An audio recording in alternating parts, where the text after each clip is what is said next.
Welcome back to HeroesCCL presented by Wisdom. We're back into our playoff weekend, and I am joined by Grubby and McIntyre, as always, for such amazing games. And before we discuss underwear, games, rosters, prize pool, I got to figure out how you two are doing. How you feeling? How did you prepare for today, Grubby?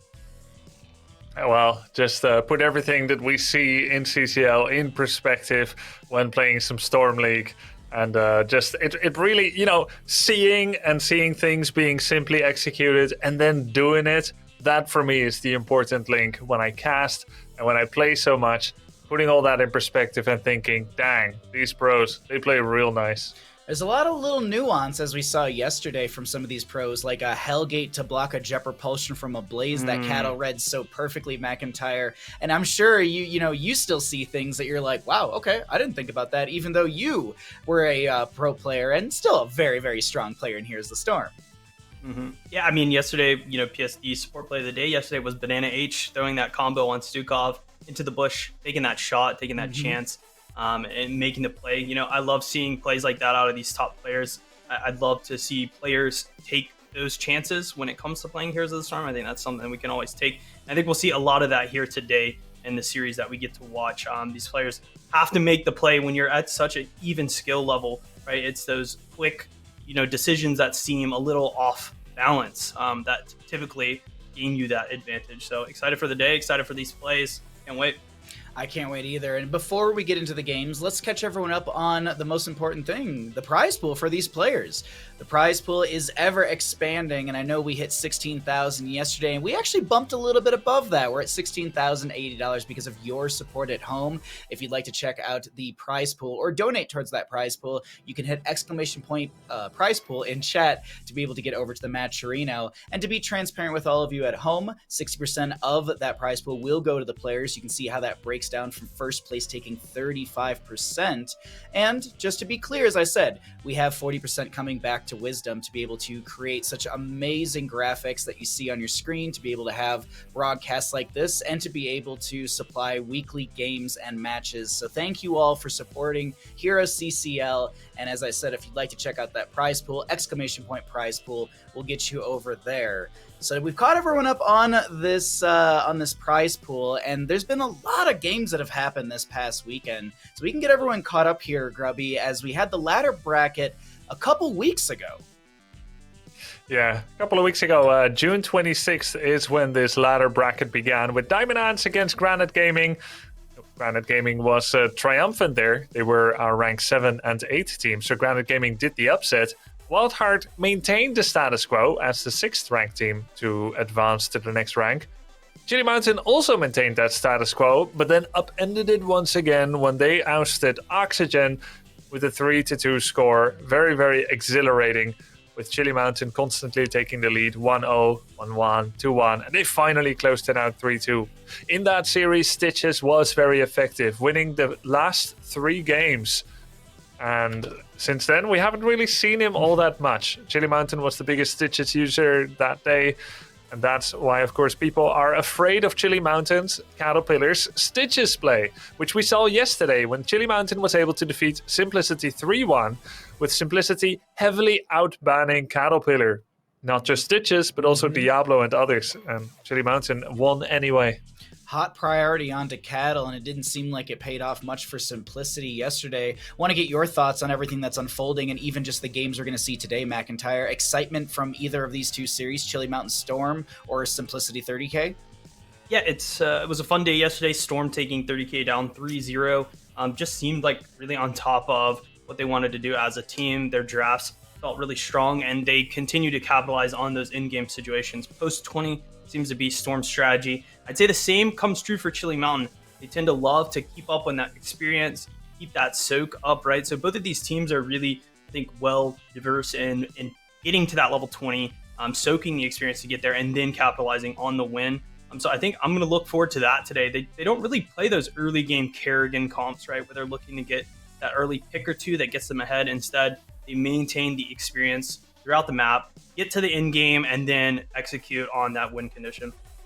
We have a lot of great games coming up for all of you today. And before we get into those games, I got to talk about one more thing, and it's everyone's favorite thing. It's underwear. You can use !PSD in chat to get yourself over to the curated list of Wisdom underwear, the Wisdom curated collection is a better way to put it. And I know for a fact that it was updated recently with a few extra styles in there. So if you've already seen what's in that collection, you're like, that didn't really tickle my fancy per se. Well, there's a few more for you to check out. So go ahead and use !PSD in chat to get you over to that collection. And if you do like a few styles or pairs, you can go ahead and use Wisdom, WISDOM, at checkout for 20% off of your order.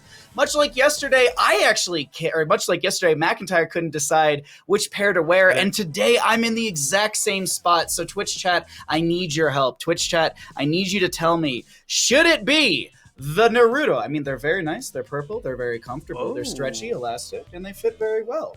You've also got some bananas as well, like the games. Oh, well, green screen isn't working out too well with that one. But either way, we got some Banana H underwear over here. So PSD is already making CCL branded underwear. If you want to do a little bit of painting maybe during some of the CCL, might I encourage you a little Bob Ross. There's some tie-dye Bob Ross, some happy underwear, just like the happy trees you can paint. And finally, of course, I'd be an idiot if I didn't bring this up. The pizza. The Pear Pizza underwear. The best ones, the drippy, delicious pizza underwear. So get your votes in over in Twitch chat, and I need your help because production really hates when I get up and they have to look at the lower half of my body. So please help production, help me decide what we're going to be choosing today. And shout out once again to PSD for joining us for some of the best skins for our IRL underwear game. The last thing I got to bring up, it's not underwear. It's going to be kind of upperwear, if you will. It's going to be our merch. You can use !merch in chat, and 60% of any proceeds, 60% of any of our proceeds will go into the prize pool. So if you see a really cool sweater, a mug, or one of the two t-shirts, dare I say both of them, some of that money that you spend on those t-shirts go back into the prize pool. So you can get yourself some awesome CCL swag, as well as improve that CCL prize pool. But now that we've talked about underwear, now that we've talked about upperwear and the prize pool and everything, let's talk about these rosters, Grubby. Let's get into this Chili Mountain roster. What are you excited for? Is it Caterpillar's hard carry, or is it Banana, the playmaker support player? Dude, Banana is now, 11-2, 12-2 on Stukov, so that's going to be something that everyone is going to be looking at. Stukov was supposed to receive a nerf in the last round of patch, but maybe it's actually been a buff. Yep. Whether it's a nerf or a buff, it seems like Banana H knows exactly how to handle it and still carry that to victory. Burgold, one of the most improved players on the offlane. Maka, fantastic shot calling. I mean, everyone here is fantastic, and Cattle has just been showing that you can't ban out all of his tanks. You ban 3, takes a 4th, Garrosh with Zarya support, or even Nanubarak, and he will still dominate. He's been a dominant force for Chili Mountain. Now McIntyre on the opposing side of the battleground. What are your expectations for Storm Esports? I think yesterday I saw a step up from Dayquaza. Could be because it was his birthday, but he had a really good day. He's been playing a really strong offlane, especially that Hogger. Continue to highlight with him how effective he plays that character. Makes him look like Hogger day one, right before the nerfs, even now. And again, that drafting strategy from Kepi, the prioritization on the Tychus, on the Vala, kind of target picking for the late game. Again, hitting that level 20 and then winning are the compositions I think Storm tends to play towards, and have a really good team here of players to get them to that stage. It's great rosters from both sides, and there was only one map dropped yesterday, and it was from Chili Mountain into Simplicity. That was a 3-1, as we saw earlier in the bracket, as well as we saw the 3-0 from Storm Esports. And we were talking about this a little bit before the broadcast started, and I was just kind of lamenting. I was like, I think this is the series of the day that will go the distance. Simplicity versus 30K. Big mountain to climb for the side of 30K, but this one right here, I think we're really going to see some amazing maps, amazing games, and I'm really looking forward to finding out where we're going to for map number 1, and it is going to be Alterac Pass. Ooh. For anyone wondering how we're getting to Alterac Pass, Storm Esports, as the higher seeded team, has first pick or map pick choice. There's no coin flipping in our playoffs, and Storm opted for first pick priority, banning out Towers of Doom, which is considered their worst map as they're 0-4 on this map. On the opposing side, Chili Mountain, as they had map pick, decided to ban out Dragonshire, a map that they have banned out all season, but also Storm has done the same, so Storm is lucky to not have to play that map, and so Chili Mountain has chosen to take us to Alterac Pass. I kind of wish it was Alterac Pass. That'd be a little fun too. A lot of sadism everywhere and just mean High Lords yelling at you. But McIntyre, I heard you kind of excited about this Alterac Pass map, right? Yeah, I mean, I still just love the map mechanic. It's very interesting how you have to kind of put together the pieces in order to kill the core. But I think both of these teams, this is a map that will go to level 20. So this is going to highlight that strength that both these teams have, right? They're going to draft very strong late game comps. They're going to play the off lanes. They're going to make sure they get side pressure. And then they're going to use that advantage that they've kind of gained from pushing waves, from getting to that level 20 to then find their win conditions, be it a boss, maybe it's a bait for an objective, maybe it's a poke strategy. I think, yeah, both of these teams should be able to play this map perfectly. I don't think we will see any cheese, though, from either of these teams. I know a lot of the teams in CCL this season have tried to go things like Vikings on this map. Abathur is another strategy. I don't think we'll see that here as much, but I do think that, we might be able to see some Zeratul gameplay. I think that would be very excited.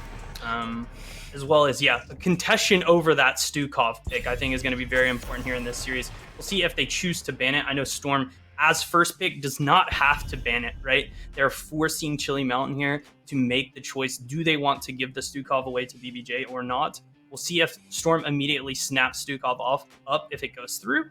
But the bans have started off so far. Falstad, Junkrat coming out for Storm, and that Hogger, target banning out Dayquaza. Will they go after the Tychus here? Will they go after the Sylvanas? Or, again, that Stukov? Grubby, that was the 22nd Hogger ban from Chili Mountain this season. Relevant. Just want to let you know. Play against it. But it's also Dayquaza's level with it, right? Like, yes, Dayquaza exactly. is very, very powerful with it, so it makes total sense. No Stukov prioritization, and this is one of the best Lucio maps for what it's worth. But it is still interesting. Lucio hasn't looked as indomitable, though this may be the tip of the veil of actually Storm leading into double support. It could be Lucio Uther. I wouldn't mind the Uther here, McIntyre. I think it would pair well with the Lucio. You got the push off, the follow-up stun. You can go into Hammer of Justice build, so your sustained chase and lockdown potential is huge. Once you finish out that Hammer the Lightbringer, I believe, at level 1, you get that cooldown reduction from autos, and you can sit there and just stun, auto a couple times, stun, and Lucio's pushing people around. You got a Tychus shredding at Sonya. I'm really liking what Storm Esports is putting together so far.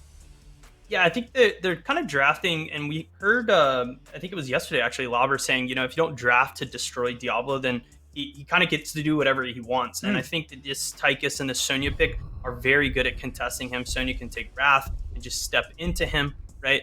But I do want to highlight, the natural synergy of the Brightwing Diablo, opting to not go Stukov, right? Instead, take that Brightwing, get that global pressure. For players in their Storm League games, I think this is a really good duo combo if you and your friend are playing together. This Diablo Brightwing can soak the offlane, but always be there to protect you, give you that massive health bonus, give you that speed and spell shield. I think the synergy is just so good for them. But I really like this response from the side of Storm, taking the Sonya, taking the Tychus, again, pressuring that Diablo. But we do have some bans coming out here.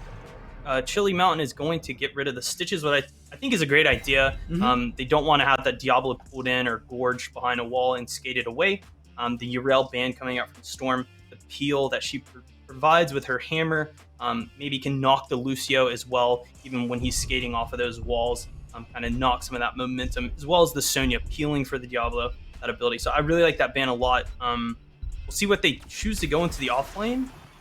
Going to be the Leoric picked up and the Sylvanas. Very typical for Chili Mountain so far. What do you think, Grubby? Yeah, it is typical, and they've used this to great effect. It's also nice to protect the Diablo from, like Leoric main tank, Leoric Tychus, and then Uther. It would actually not be that bad for Storm. It's also interesting into Lucio. Lucios that go high five, walls are actually his nemesis. Took me a time to realize. Besides Stukov's silence, he cannot high five through a wall, and it will mess up his pathing. So you can really delete someone. And then there's the Shadow Charge and Tomb synergy. and now there's either Wailing Arrow or there's Mind Control. Both can be effective. A really solid team, and there's that Zeratul that you guys talked about. Azerite is gonna try it. I'm all for the Chili Mountain draft, actually. Yeah. I think that the Zeratul into the late game Zeratul into Hanzo, I have been on the receiving end of a late game Zeratul as a Hanzo. It's not a good time. The outplay mechanic, it's not too often in favor of the Hanzo. I heavily lean to Chili Mountain, but gotta get your thoughts here, McIntyres. We're loading into map number 1 of our first best of 5 of the day. I think this first game is going to set the pace, definitely for the rest of the series, but I feel like both of these teams got compositions that they are strong on, right? We have Storm. They're going to bring that damage. They're going to bring that team fight to you with the Lucio, with the Mei, with the Sonya. Meanwhile, Chili Mountain has their bread and butter, that Diablo Brightwing combo. They now have a Zeratul on top of that. VP APOC, a very OG combo. We don't see it as much, but it definitely can be effective here, especially locking down a character like Lucio if he's not up against the wall, and if timed properly, you can land a stun on Lucio, which typically is very difficult to do, right? If he's able to high-five someone as well, that would cleanse him and his ally. But if you time it just right, he won't be able to touch hands with somebody else. The stun will happen, and you might be able to blow him up off of that combo. So I think just for the sake of Zeratul and that Diablo synergy, I'm going to give this game to Chili Mountain. I want to see them get to level 20. I believe they will. Both teams will. I think if Storm is going to win this, it'll be on the back of Kepi and those arrows out of that Hanzo. Will he connect the massive arrows into the follow-up or not? Find out here, game number 1 on Ulteric Pass. Thank you so much, McIntyre, for the breakdown and analysis, and we'll see you after this map as we have in the blue Chili Mountain, Make on the Sylvanas, Azerite playing Zeratul, Burgult on the Leoric, Cattle on Diablo, and Banana on Brightwing. Over in the red, we're looking at Storm Esports. We've got BBJ on the Lucio, Kepi on the Hanzo, IB Tings on the Tychus, Dequaz on the Sonya, and Mei to be played by Lauber. We haven't heard from you here in a little bit, Grubby, and I want to get your thoughts on these compositions or maybe the outcome of this map, as I'm sure you've had some time to stew and really work on the soup that you've been creating, right? Soup of knowledge. Soup of knowledge. A little bit of soup of knowledge. It's getting hot in there. Not salty enough, perhaps. Ooh. But that can be later after the game has been played. We'll add some salt to the soup. But for now, let's see. Yeah, Void Prison APOC. Wonderful combination. It's map appropriate. Leoric and Brightwing can safe soak. Sylvanas makes use of advantages really well with the Black Arrow. Storm is a bit more of a generalist draft. There's both aggression and defense, there's vision, there's move speed. I think Chili Mountain serves one purpose more, but I cannot really fault Storm for their draft either. Oh, I'm gonna predict Chili Mountain. Oh, nice prediction, Grubby. What was that based off of? Out of curiosity. Just a gut feeling. Oh, that's okay. All right, well, it's good to know. But I want to get your thoughts though, because I'm curious though to get your breakdown and thoughts though on how these compositions might actually even play into each other. Yeah. Okay. So I think this is a really good late game comp by Chili Mountain. Okay. Leoric level 20, whatever is 20, very strong. So is Zeratul and Diablo and Brightwing. Sonya gets more survivability at 20. Tychus' Odin lasts longer. Hanzo, I think these aren't as important. I think Lucio 20 is fantastic. Mei is lackluster. Yeah. I think Lucio has the strongest 20. But we're pitting Lucio's 20 value against Zeratul Leoric. I think there's a little bit more power for Chili Mountain in the late game. Even Diablo's Resurrection and Leoric's Resurrection can become really important tools when it comes to controlling the late game. Well, the control right now is actually going to go back over the side of Storm Esports as they find this kill into Sylvanas. And I wanted to ask you actually about this Hanzo auto attack build. You also have the range increase at level 4 with the ignore all distractions. You increase the range by 2 for 3 seconds. And I'm trying to remember off the top of my head. I actually don't know Hanzo's base range. Is it 5.5? 6.5, I believe. So he goes to 8.5. So he's basically a little bit more than Vala with her level 20. I'm Full completely hatred. blanking. Yeah. Farflight Quiver. Farflight Quiver, thank you. So that's pretty good for Hanzo then right there. He can really poke at the enemy side safely so long as he auto-attacks that minion. Yeah, so in lane, he can poke Diablo practically for free, very, very safely. Zeratul struggles in the solo lane. Not a true solo laner, but just tends to adapt to what is needed for the team. Zeratul is so flex that he will need to fulfill this role, even though he's not necessarily super well suited for it. And that's just basically the loan you take as a Zeratul picking team. That's actually my biggest concern for Chili Mountain. Here they are playing Zeratul, and Zeratul has actually struggled in the CCL. He is struggling a little. Yeah, no, like the only times we've seen Zeratul be super, super good, as we were actually talking about this yesterday, is usually on Cure. And it's not like Cure is the only one who can play it, but he's the one who's only really been able to execute positively with the hero. Yeah, like yesterday, they were losing the entire game. Yeah. And then at level 20, Cure finally popped off with his team, and they managed to actually take it back, didn't they? But most other people with Zeratul, not as good. No, and even then See it was how Azerite plays. It was also off the back of that that Leoric as well, just to be able to constantly find those buried lives, and that might be the same setup from Chili Mountain into this game here. But things are starting to evolve. We're getting to level 7s. Looks like we have a little bit of a spooky build from this Leoric. He is going to be going with that hopelessness at level 7, so you have that increased range, which I really do like because your sustainability during team fights it's a lot easier. You can kind of play that range on the healing a little more safely, and you can sustain yourself during what is going to be these prolonged objective phases. As Cattle gets hit with the slow from Lauber, Spirit from Dayquaza, but it's looking like all that was really triggered, all that was really lost was a little bit of HP, and the Soul Shield being triggered for the Diablo, as it has a 45-second cooldown. Yeah, he can get it back quicker when he damages an enemy hero, which Firestone build is crucial for. It's on a 10-second cooldown. Chili Mountain is going to step up. They don't want this objective to be channeled at this time. Banana H uses his cleanse. There's a move on Mei. She should be more than enough survival, but I don't think Lauber is too much worried here or anything.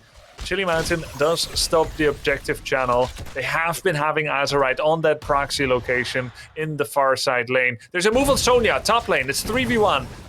Dayquaza goes down.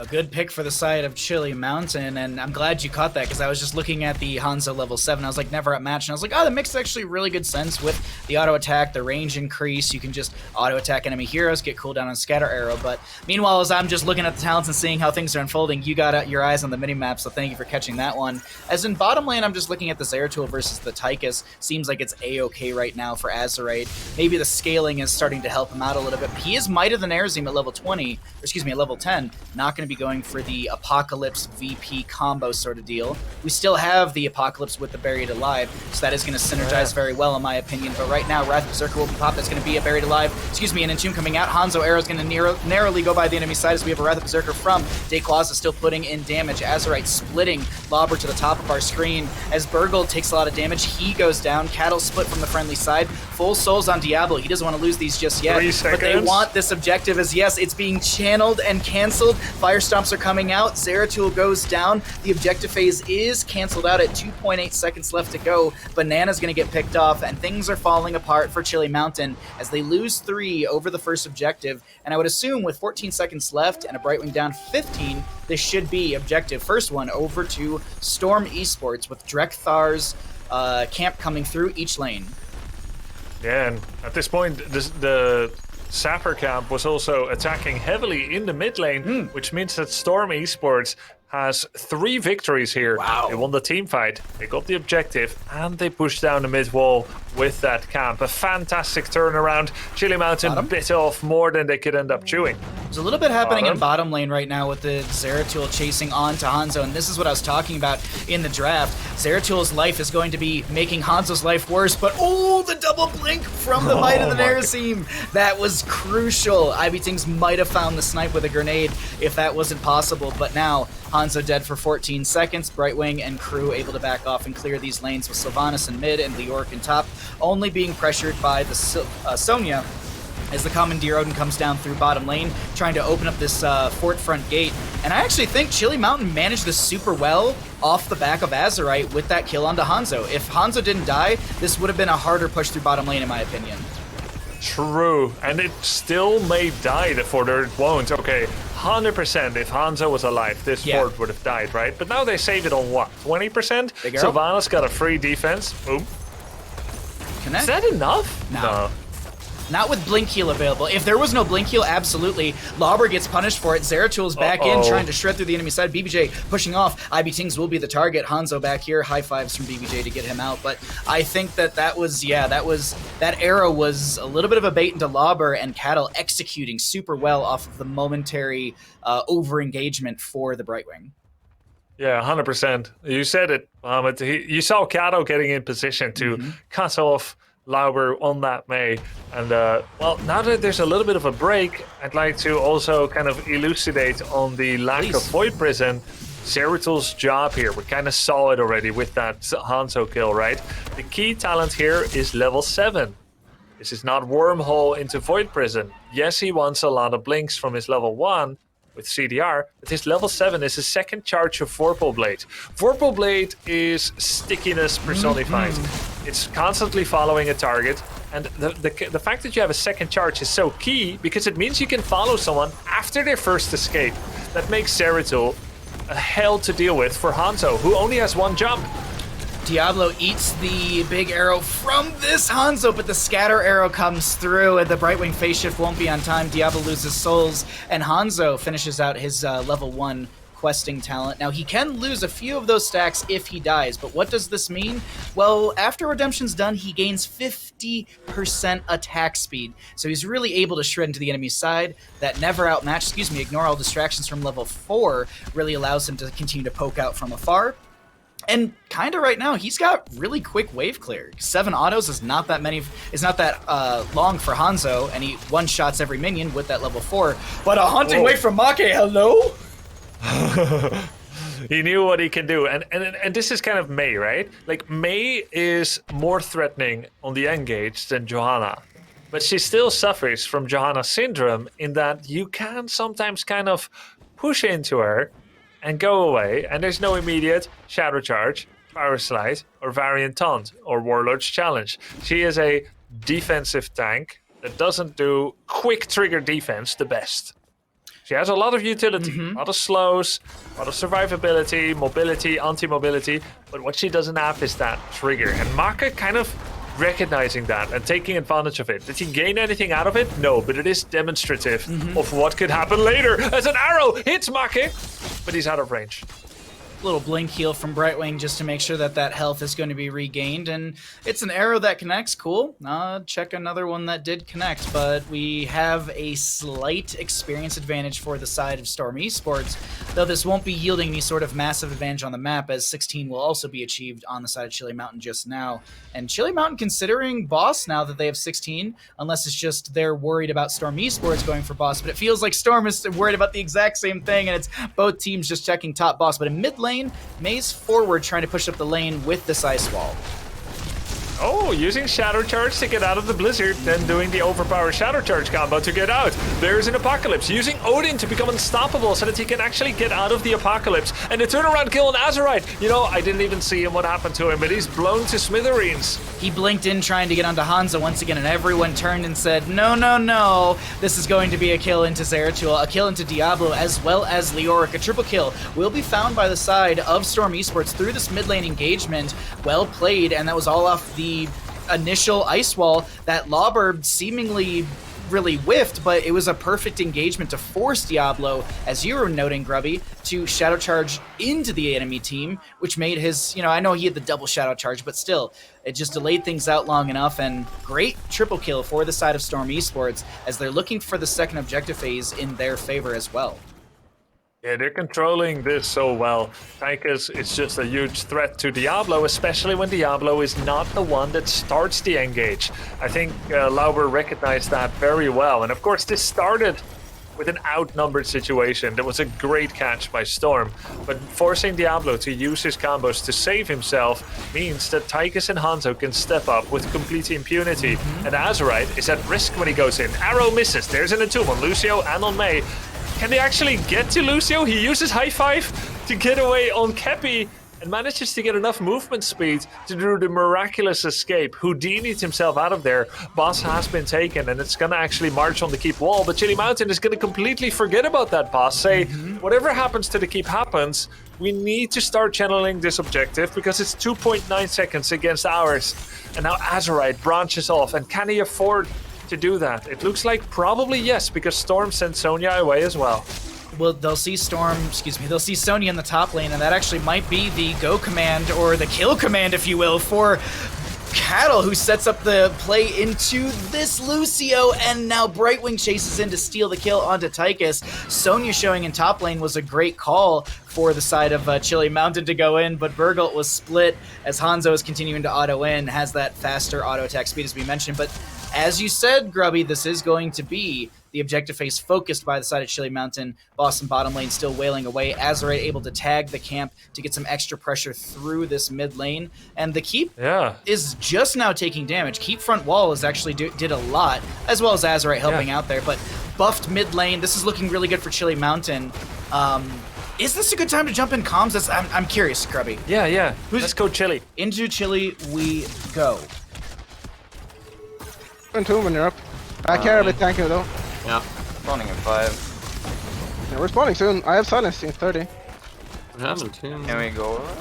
We missed the arrow. Arrow missed. Oh, maybe like it.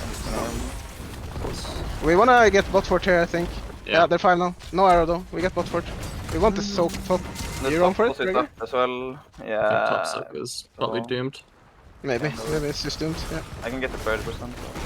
Oh, Sonya's going actually. I think it's okay. Care about the arrow though. No, arrow is done. They don't see Leo yet, so. I think we should posture for top boss. Yeah, I think we do. We want the next wave though. Can you take it? That's it. Yeah, we need the next wave. We need the next wave. For 20. We take a fast mid as well. Yeah, and we burst the mid wave. As well.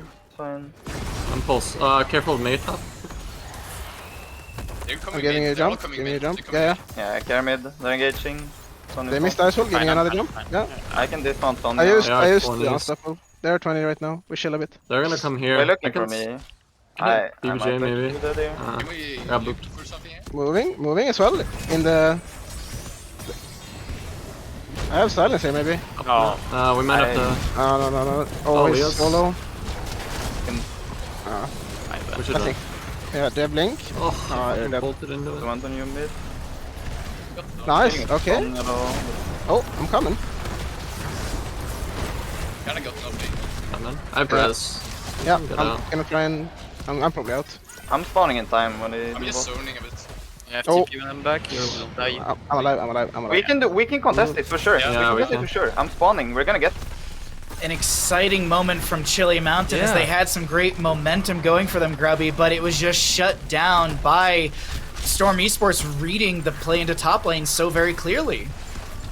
Yeah, it was really exciting fights. Great to actually salvage it a little bit with that with that Sonya kill by Zeratul. Not sure about this one. I mean, Leoric is back, it's 4-on-4, but there's no Brightwing yet. 10 seconds, there's a nuke on Diablo's head. 40 armor on Leoric, but it's not enough, and a terrible place to be in against Hanzo.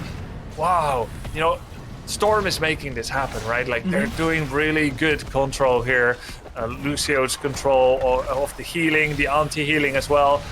Very high risk play by Chili Mountain there to engage into that boss. They must have felt either when they do that, they can actually save the keep if they kill a bunch.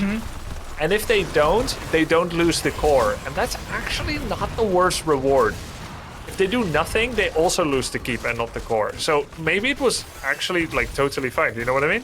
A little bit, yeah. It's just like we're going in to try and just mitigate losses, and if we can win out in this, then we mitigate massive losses. I do want to point out one really cool thing which we saw, which was BBJ reading the shadow charge from Diablo and getting the boop to save Lobber from any sort of engagement. I don't know if that would have been the moment that would have been shining and just, you know, won it for Chili Mountain, but it was just a really cool mechanic from BBJ to be able to catch that in time as BBJ goes in trying to get some damage on Burgle. He is going to get the phase shift from Brightwing. Azurite backs out as the objective phase is stalled out at 26 seconds in favor for the side of Storm Esports. In my opinion, Grubby, it's anyone's game, but there is the advantage over to the side of Storm Esports, as they will have that keep down in top lane. We talked about this yesterday. The big thing on this map is you typically need 2 keeps to end the game. Why is that? The core has physical and spell shielding, 20 per keep available, 60 at full, which you can't still end the game. But if you remove 1, you still have 40 spell and physical armor on that core, which makes shredding it very difficult. As I mentioned yesterday, rarely do we end games off of 1 keep. It's usually off insane 5-man death timers, 60 plus seconds sort of deal. But right now, the fight's breaking out with the objective phase still in favor of Storm. Not like Chili Mountain going 5 to clear 1 bot lane at all, not one bit. I don't see the point of it. They gave the channel away. Now they have to fight into an Odin. There's a Wailing Arrow on Hanzo. Azurite is going in, Shadow Charge. Hanzo goes down. They're salvaging it. Chili Mountain has the first kill. Burgle is starting the channel. The Brightwing popped. Zeratul does go down though. Ivytinx gets his mark. Make and Ivytinx in a mortal combat one-on-one. Fatality does not fall yet as Lauber drops real low. Burgle with the pursuit. It's 3 kills for Chili Mountain. The Jailers stopped out the channel as well at 4.1 seconds, so it wasn't even like there was a consolation prize of the objective phase over to Storm Esports to slow things down. I would assume that Chili Mountain still needs to play the map. I don't think they can just go end through X lane. They need to play this objective. This map is not over, but that is a massive win for Chili Mountain, who have been kind of bleeding out here with this Zeratul composition that's expected to be able to burst down and play the objective phase, or excuse me, play the engagements like we just saw. I feel like that was the first time beyond that bottom lane kill where we really saw Zeratul get the value that they expected on this map. Maybe it's 20s, maybe it was the setup. Good play from the side of Chili Mountain as Cattle's approaching full souls once again. 96 to go on that one, but also does have the Fire Stomp build, can build souls from hitting heroes with that Fire Stomp. And Ivytinx is lining up for a Shadow Charge. This is a lot of damage out onto him as there's a huge arrow from Hanzo to stall things out. Brightwing comes in with a phase shift, and that's going to be Sylvanas going down. Kepi shredding through the Sylvanas and going to do the same thing with the Brightwing. This was a thirsty kill that's going to actually be a triple counter kill for the side of Storm Esports. Well played. And the big thing to note, Grubby, we got Master Assassin finished out for the Tychus, the second time in HeroesCCL Season 2. That is so sick. Up from 10% attack speed increase, now 25%. And yes, it does work on Odin. That's the main reason to pick it. I can't believe he actually completed it. Look at that takedown count. 12 versus 18. It's a bloodbath for our game number 1 here, Grubby. I'm loving it. Yeah, me too. And, it looked like Ivytinx was out of position. But Lucio was just coming back. I've seen so many games go wrong on this map. You're channeling the objective, but just fighting grunts feels boring, right? You want a little bit more. You want the Hellbat camp, maybe the Sapper camp. You want to do a little bit of free damage on the fort. And hey, look, an enemy ranged assassin out of position. I can get the Shadow Charge, overpower Shadow Charge. Oops. Beautiful arrow from Kepi from above on Brightwing. On Sylvanas actually, and then the chase on Brightwing, a triple kill. It means that this objective will do nothing. It is not going to find much as Make sets up in the bottom lane with the rest of the team coming in for a boss into that lane. Maybe this is going to be Chili Mountain trying to go for the double boss play. Actually, they can't because the top lane... Oh, no, the top lane boss is off a cooldown. So I saw red at the initial moment, but this is actually going to be boss trade from either side as we have the members of Storm approaching that top lane boss already and getting their work done on that one. I want to talk about the Kepi Hanzo because I'm sure there's some people in chat and who are like, some NA arrows. For as many misses as there's been connections, those connective arrows, those have been game changer or even playmaking moments. So, you can have some misses so long as you're having some of these massive moments. And Kepi is doing an amazing job with this Hanzo, with this auto attack build, with that giant killer as well at the level 16 to be able to have the 2% extra damage based off of their health. So shredding quite heavily into Leoric and Diablo, but now a boss walking through top lane onto an open core. Hanzo rips an arrow. Oh, it doesn't get the bullseye for the extra stall or the extra stun, but Cattle has to hellgate away as he's so very low. Oh, Sylvanas, does she still have escape? I'm gonna click her. She does still have Bolt of the Storm. It's gonna use it. Burgled, narrowly kept alive by Banana Age, but he falls now. The boss is on the core. Odin is here also. Caterpillar drops low. It looks like actually Storm Esports is gonna be able to do it here. They've got the triple kill and the boss on core.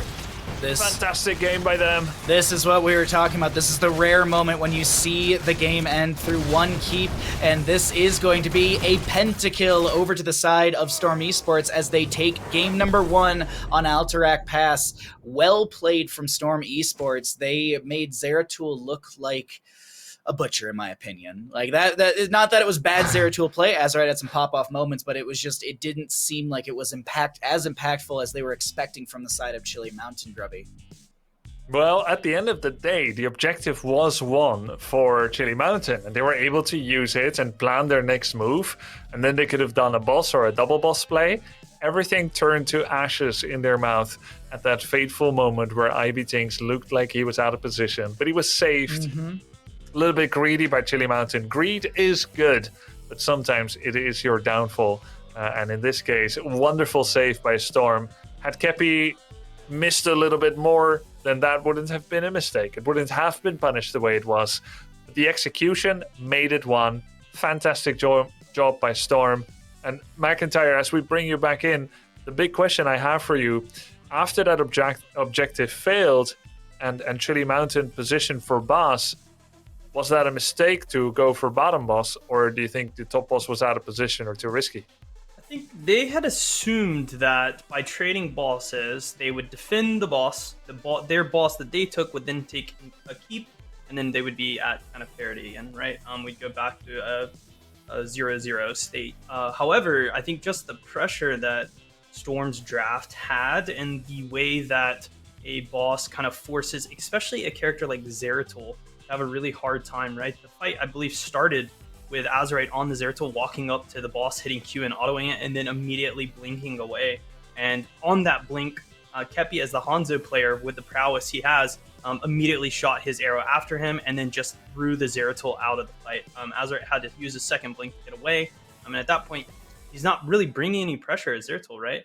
The while, the Sonya pick that we talked about in draft was putting Diablo in check. Diablo essentially almost exploded in that window that they were also pressuring Azerite. So now team fight is just kind of blown out of proportion, and immediately the pressure's on. Storm's on the boss, or on the, I guess, core with the boss here. And, you know, Chili Mountain's trying to figure out a way, how do we defend this? They have so much to sustain. They have the Sonya in Wrath of the Berserker, and they're on our core. We can't stop it. And yeah, Storm able to capitalize on it. I think the idea was good. However, I think they just weren't calculating the actual value that the team had when it came to hitting that core with the composition that they had in just the window that it happened, right? They needed that fight, the opener of the fight, to go a little bit better. I will say, though, I want to highlight as well for Chili Mountain, while I believe that Storm had a stronger early game comp, at level 15, it was a 15-15 perfect XP split. So they maintain XP throughout the match, able to get to level 20, just unable to hold there at the very end and defend. But we do have a new map here coming as we go into game number 2. While the Alterac Pass is a very global map, Curse Hollow is also very global driven, right? Lots of decisions to be made if you get an objective, if you trade a boss for it. Is it worth it at the end of the day? These are decisions that you have to make when playing Curse Hollow. Grubby, when you're drafting on Curse Hollow, what are you prioritizing? Is it pushing with that boss and winning that way, or is it poking and prodding over the curse and winning the tributes?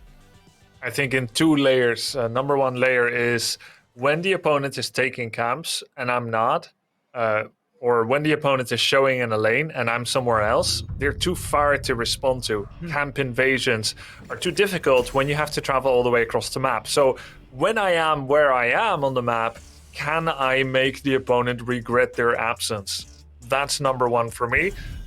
You want to have an Anubarak, a Sylvanas, a Greymane, a Rhaegar, something that destroys towers in the absence of the opponent. It's no good to clear a wave and just leave. That's not good enough on this map. Number 2 is when it gets to the mid game and the late game, when we're fighting over boss, how am I going to make sure that I steal that and the opponent does not?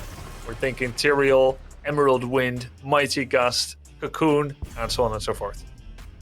Good to see Emerald Wind. We did have some Emerald Wind plays yesterday. It wasn't really the best, unfortunately. Lost. Yeah, it did lose. I actually, I had another stat because Goon, I was talking with Goon about this. I was in the Wildheart Discord and he was asking, he's like, what was Blaze's record yesterday? Blaze was banned out once yesterday and had 5 losses. That's it. What? Yeah, I was actually doing the stats last night. And I was like, because it was 30k played Blaze in 3 games in a row and lost with them, and Simplicity lost both of their games where they played Blaze as well. So Blaze, it's all of a sudden because we were all just like, wait, is he not that good? Is it was it situational? So it's one of those things that I was doing the stats today and I was just like, I wonder if we see that happen at all. But there is going to be the priority on to Anubarak, as you were mentioning. And I agree. I love him for this map. I think his push potential is huge with the ads he can create with the Beetles. Pair that with a Sylvanas, I think they're on a right road for the side of Storm. But Grubby, I want to get your thoughts as everything's unfolding here. We have some bans as well as some picks already happening. Yeah, I think Junkrat is one of the best heroes right now. I think he's fantastic. Also for boss control with the concussive. He can clear safely. He is a backline mage with utility. And he clears waves and takes camps really well because his auto attack cleaves at 100% damage. So he can take siege and bruiser camp really, really well. His trap build is bananas. It's really good. It also keeps Lucio honest. Lucio tends to skate through all kinds of bushes. True. And there's so many of them here, and traps are a big risk to him.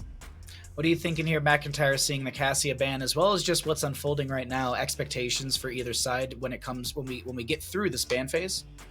I think I really like how the bans have actually unfolded here. The Tychus and Hogger targeting Storm's player pool, the Falstad Stukov, Storm kind of offering the Lucio if Chili Mountain wants it. They choose not to go it. And then the response ban here with the Cassia targeting, Azurite, maybe taking him off that playmaking character. And Chili Mountain just got kind of beasted on by that Hanzo, right? I think it was 104k damage from Peppy, which is an insane number to deal with an auto attack Hanzo of all. That's damage that actually hurts, right? That's not just a poke. But yeah, banning out target bans here. We do see the Blaze. We were just talking about it. Was it the teams that were playing the character, or is the character itself bad, losing all of the games yesterday? I do know that the Sylvanas Anubarak, as we talked about, is very good. And I also know that Stitches, especially with piloted by Cattle, can be very effective, especially on a map like Curse Hollow, where again, you get to a point where you're postured, you're trying to get that tribute, you're maybe looking to get that ball started up, and one hook hits and the game kind of goes in your favor. And especially for both of these teams, they're wanting to play to level 20. And as Baha loves to mention, there's a quest talent for Stitches that you cannot fail at level 13 that increases the range of it. Hardest quest in the game. Guaranteed to get it. I will say that I am disgusted by this last pick by Storm. I'm trying to ignore it right now. Hopefully Peppy shows me something about it. Maybe he's choosing to go that Hyperion level 20 talent when he gets hooked and dies, and maybe that's effectively execute order. Sure. Yeah, or he goes Raider and uses the Raider to block the hooks into the late game if he's Megamind. Not really sure. I just know that Raynor as a character that's fairly flat-footed against a character like Stitches. I mean, could Stitches ask for a better target, right? If you hook a Sylvanas, she can will the Forsaken, she can bolt close 20. Even if she has her Haunting Wave going, she can retake that to become unstoppable. Blaze, if he gets hooked, bunker. Lucio, if he gets hooked, high five. A noob can dig out. There's so many options for all of these heroes except for Raynor. If he gets hooked, he's just like, I hope I have the 20 talent and I'll just double Hyperion here and maybe throw a kill. I will say, actually, let's go ahead. You may have actually struck gold there, McIntyre, when you said perhaps semi-jocularly that he would use Banshee to block Hook. Yeah. Maybe that's actually it, to scout and block for Hook, because no one escapes from a Hook into a big-ass trap from Junkrat. Even Anubarak dies to that. So maybe Banshee is the answer. I guess we'll see. We'll find out. Yeah, I'm going to give this one to Chili Mountain. Game number 2, Kurtz Hall. Alrighty, thank you, McIntyre. And I would agree with you as well. I believe that Chili Mountain has that X factor in the Stitches, as we do of Cattle on said Stitches, Azurite on the Junkrat, Make on the Greymane, Burgult on the Urel, and Banana on the Brightwing. Over in the red, we're looking at Storm Esports. We've got Kepi on the Rainer, Sylvanas played by Azurite. No, that's not correct. I'm sorry, I had a name blocked. IB Tings, we had Dequaz on the Blaze, Lava on the Nubrak, and BBJ on the Lucio. I love the Stitches. I think he's super good here. There is some counterplay, absolutely, but even then, Big Az is a great option, but you could also go into Sticky Wicket, so that means that Lucio is silenced during that time, and he can't high five or do anything. So maybe that's a consideration at level 7. We'll have to see. I'm loving this composition from Chili Mountain, though I do see a lot of explosiveness, a lot of value that Storm Esports has here, as we do see Burgolt being pressured by 3 enemy members. Sustained damage is coming through. Kepi not able to find the kill, but puts a lot of pressure onto said Urel. Now, Grubby, I've introduced the teams. I've given my opinion. I've talked about how much I love Stitches. What are your thoughts here, and who do you love? I think Chili Mountain has the hot sauce of the Nexus. I think Stitches, Junkrat together are so good, and even though they may not win the early game, I think it's good enough to win the late game. Storm has to play spectacularly in terms of push, and they can. Sylvanas and Nubrak Rainer. They can take bosses and camps really fast. They can inspire those with the Exterminator talent from Rainer. But I believe in Caterpillar's Stitches. It looks so good in the Gauntlet playoffs, and coupled with Junkrat, it is just insane. We'll have to see how that works out. And actually, you are, I didn't even notice this, but yeah, Exterminator at level 1 for the Rainer. Going to not only increase your basic attack damage, that's really cool to minions, mercenaries, and monsters, but you have a passive now. This was a new thing in the rework ages ago. I guess when we got... it's a bit of a rework. Anyways, Inspire does not expire on friendly minions and mercenaries. So is this an Inspire build? Maybe not. It's Fight or Flight level 4, but... Well, he didn't cast it yet on the Bruiser camp, by the way, interestingly. Okay, so... Of course, he can do that in the lane, so long as he stays with it, then it's going to be fine. True. Let's see if he does that mindfully. I keep watching him to see if he backs out to try and get as much value around the wave, but not even popping the Inspire at all, huh? So either he doesn't know. Whatever. That was weird. Yeah, I mean, Bruiser camp doesn't really push that hard. Either he doesn't know, or he doesn't care, or he's trying not to dismount himself on the way there and show up late. Trying to look really quickly. Some minions mercenaries gain 30% attack speed and 10% movement speed for, well, permanently. It says 4 seconds on here, but it's obviously the tooltip is a little wrong on that one. But anyways, it is going to be, it's something to consider. Something to consider. We'll have to watch for in the later game. Yeah. It has an extra qualifier that says that it doesn't expire on minions mercs, right? It's that many seconds on others. I'm reading. Yeah, sorry, I was reading the tooltip on the baseline. Yeah, sorry, I was reading the baseline one. Yeah. My apologies, I wasn't clear on that. But we do have our first objective phase up and available in the top lane, but there's going to be a dive on a Burgolt right now. Kepi trying to put in some damage, but there will be a phase shift from Brightwing to mitigate that damage, and that also pulls that Brightwing up here. Oh, the hook is going to be shy of Lobber as he did burrow charge away. And now Junkrat setting up with a few traps around, Cattle stepping up, and Banana trying to go for the channel. This is going to be a fairly delayed objective phase. The question I have is I look at IB Tings in the bottom lane on Sylvanas. Does he stay down there and continue to split push, or is this just going to be soaking for level 7? Yeah, probably. I would say that Storm never gets this objective with the way that Chili Mountain is committing to it, with the heroes that they have. So they want Sylvanas to do some side lane pressure. IB Tings against Make is the duel in the bot lane. IB Tings is winning that duel really hard, even as Azurite gets blown up. So Storm is making great strides towards doing good in this game. Kepi, he's solo. Kepi, he's slaying. He's safe. He has his friends with him. I gotta say, BBJ, you are making some PSD support plays today. What? Yeah. Here's the thing. In the top lane, in the engagement onto Junkrat, he had a concussion mine that he was moving towards, and BBJ actually used the sound wave. Once again, like I highlighted in the last game, to use the sound wave to mitigate the Diablo Shadow Charge. He utilized that sound wave to be able to boop the Junkrat from being able to utilize the concussion mine and get away. That set up the triple kill and continued. Yeah, it was BBJ right now, MVP for the side of Storm Esports. It's a team effort, obviously, but he's actually setting up a lot on this Lucio from game 1 to game 2, and I'm excited to see what's going to happen here as we do have our next objective phase up and available. Not Curse, but Curse advantage over the side of Storm if they can get it. And look at this, there's just so much thrown onto Lobber, but he's A-okay. He's just going to be able to meander his way out of the lane on this large beetle. That's well played from Storm so far, Grubby, as they also hit 10 talent here. Yeah, and very good rotations here. Storm is already starting the boss, and yeah, you know, you're pointing it out the way that BBJ is controlling all these fights, and I think you're right. And I think if Storm wins this game and is off to a 2-0 start, we might be seeing some Lucio bans coming up.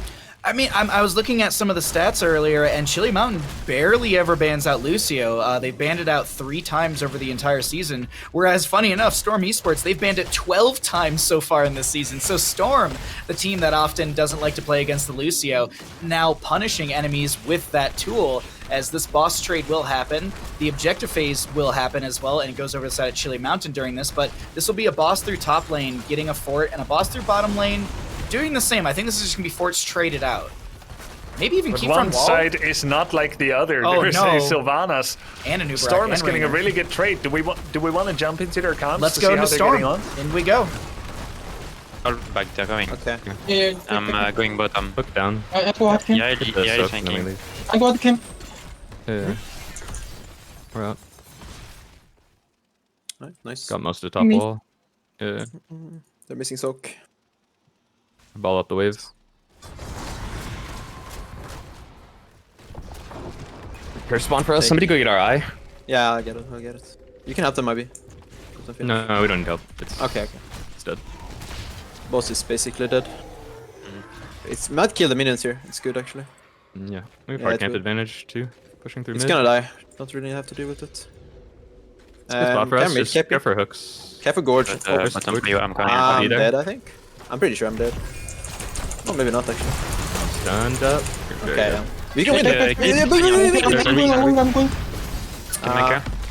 yeah, you can maybe still win this. They're very split. Update your They have no C. Brightwing no C. Just play with Kepi. Hook down. They're getting fucked. Look at Cattle. Cattle. Oh, get out. Nice. I'll be healing one. Heal now. He has ult still. I can tap. Yeah. We can solve this a bit, I think. Maybe not. Maybe not. Not need to. Well played from the side of Chili Mountain, actually, shutting down the engagement. And you even heard them, they wanted to re-engage. Even though Lauber was like, I'm dead, just leave. They had that massive jet propulsion. It just was not enough. And that will be, even with the talent tier advantage, the objective phase going over to Chili Mountain, and a bit of an advantage over to them as well as the Cocoon comes out through mid lane.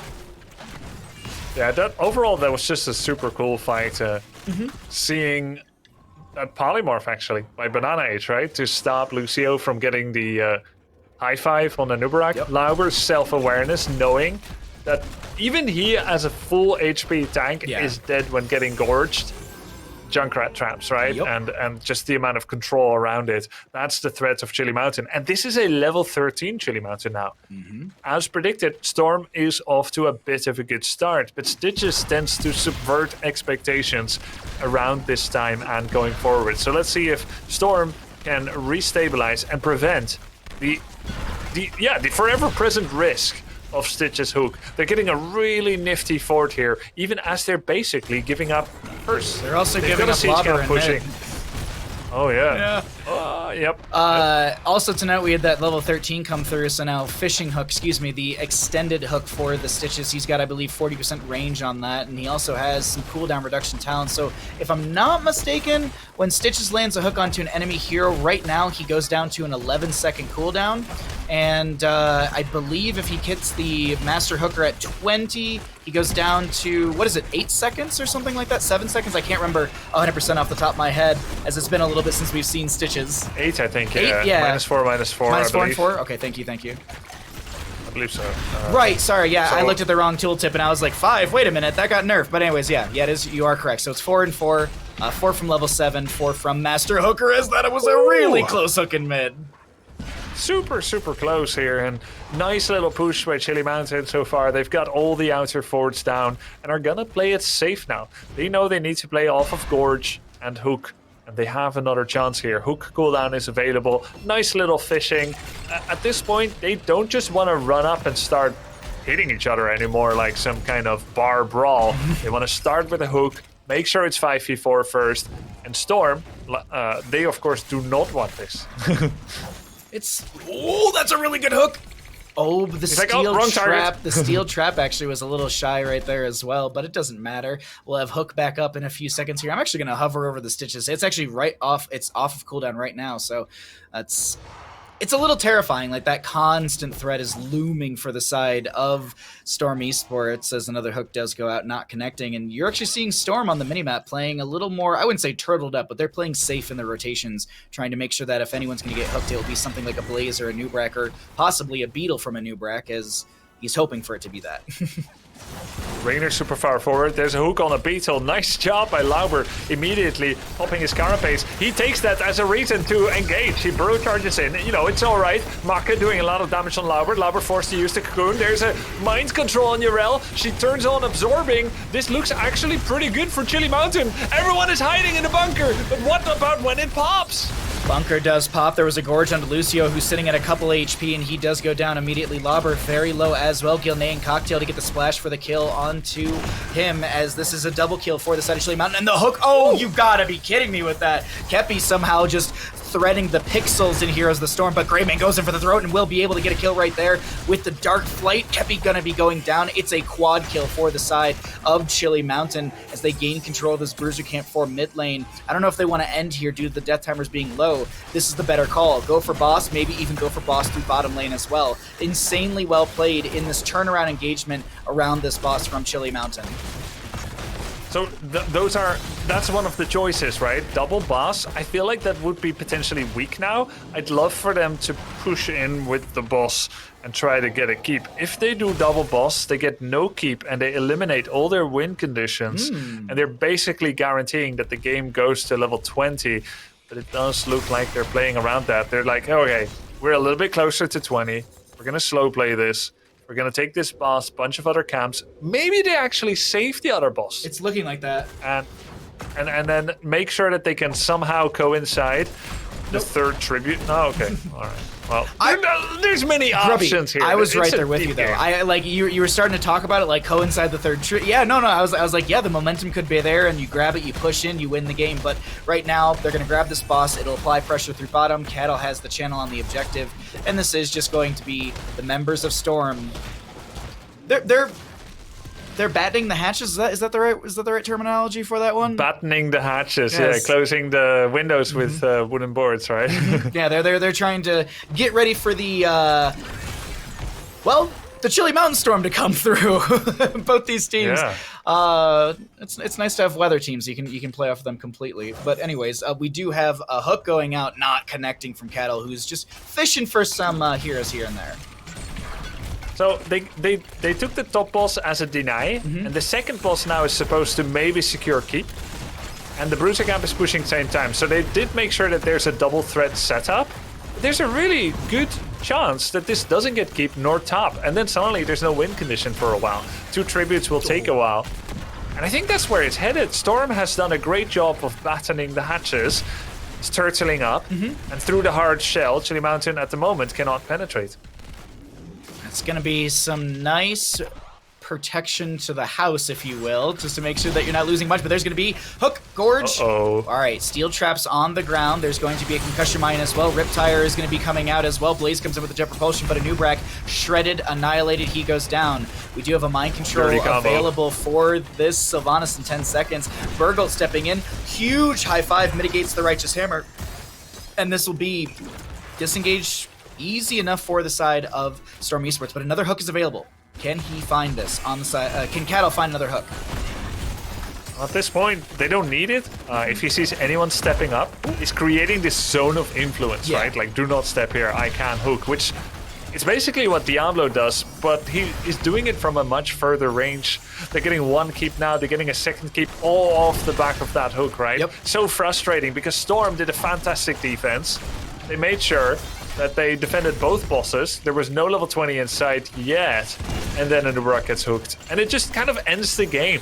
And that's the power of Stitch's Junkrat. Even a tank like a Nubrak with shields, with spell armor, it's not enough. 2 keeps down. They're looking to maybe finish the game, but it's still very much dependent on getting a hook and getting a kill. Somehow Storm needs to dodge hooks. like it's some kind of circus show, some kind of game, a fair game. They need to dodge for a long period of time. So there's been like 3 hooks that have gone out. I've been watching all of them. They've all missed, except for that last one. Did connect onto Ivy, but he utilized the Will the Forsaken to mitigate that hook value. But Daquaza getting very low, does pop the bunker. Riptide comes out from the Junkrat. There is a Gorge Lucio inside this Stitches, but there will... I was going to say the Riptide gets canceled out. It doesn't matter. Kepi's going to get shredded. Daquaza very low, goes in with the Jet Propulsion. He will go down as well, and this is looking like Burgolt is going to maybe find the kill onto Make, who does get the Haunting Wave. No, Make does not, and this is looking like it will be a quad kill over to the side of Chili Mountain. They find parity in our first best of 5 of the day. Maybe finding a lobber kill to make it a pentakill.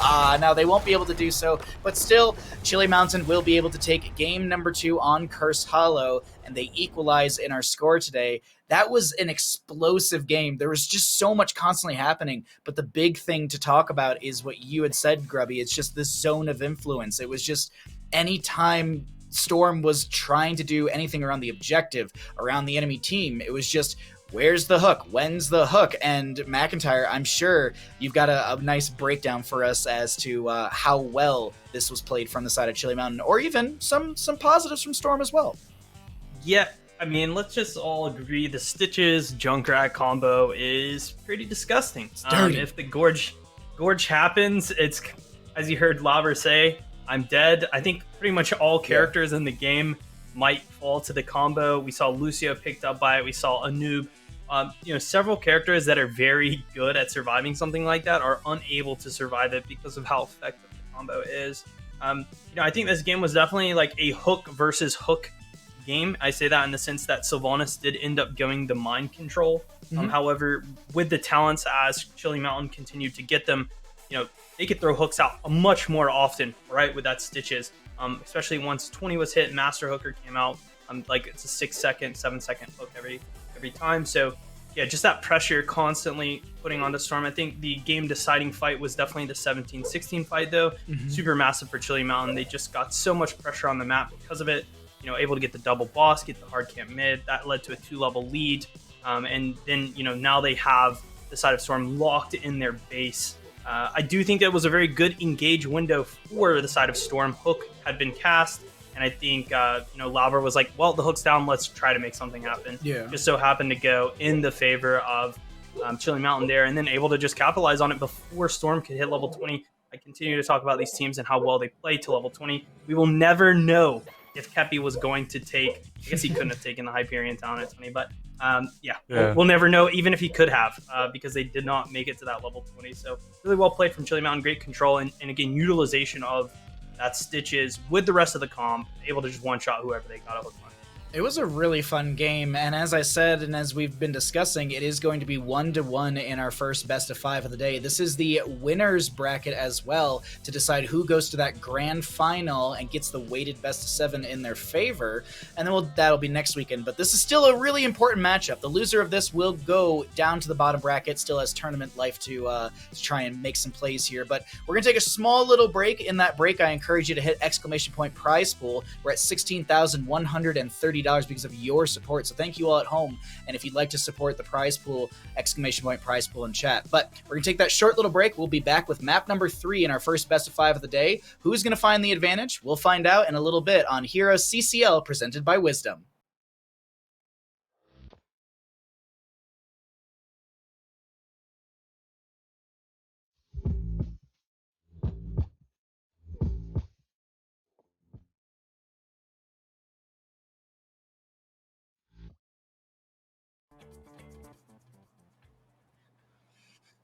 Welcome back to HeroesCCL presented by Wisdom. I'm still Bahamut, still joined by Grubby and McIntyre as we are in our first best of 5 of the day. We've got Chili Mountain going up against Storm Esports, and it's been really fun so far.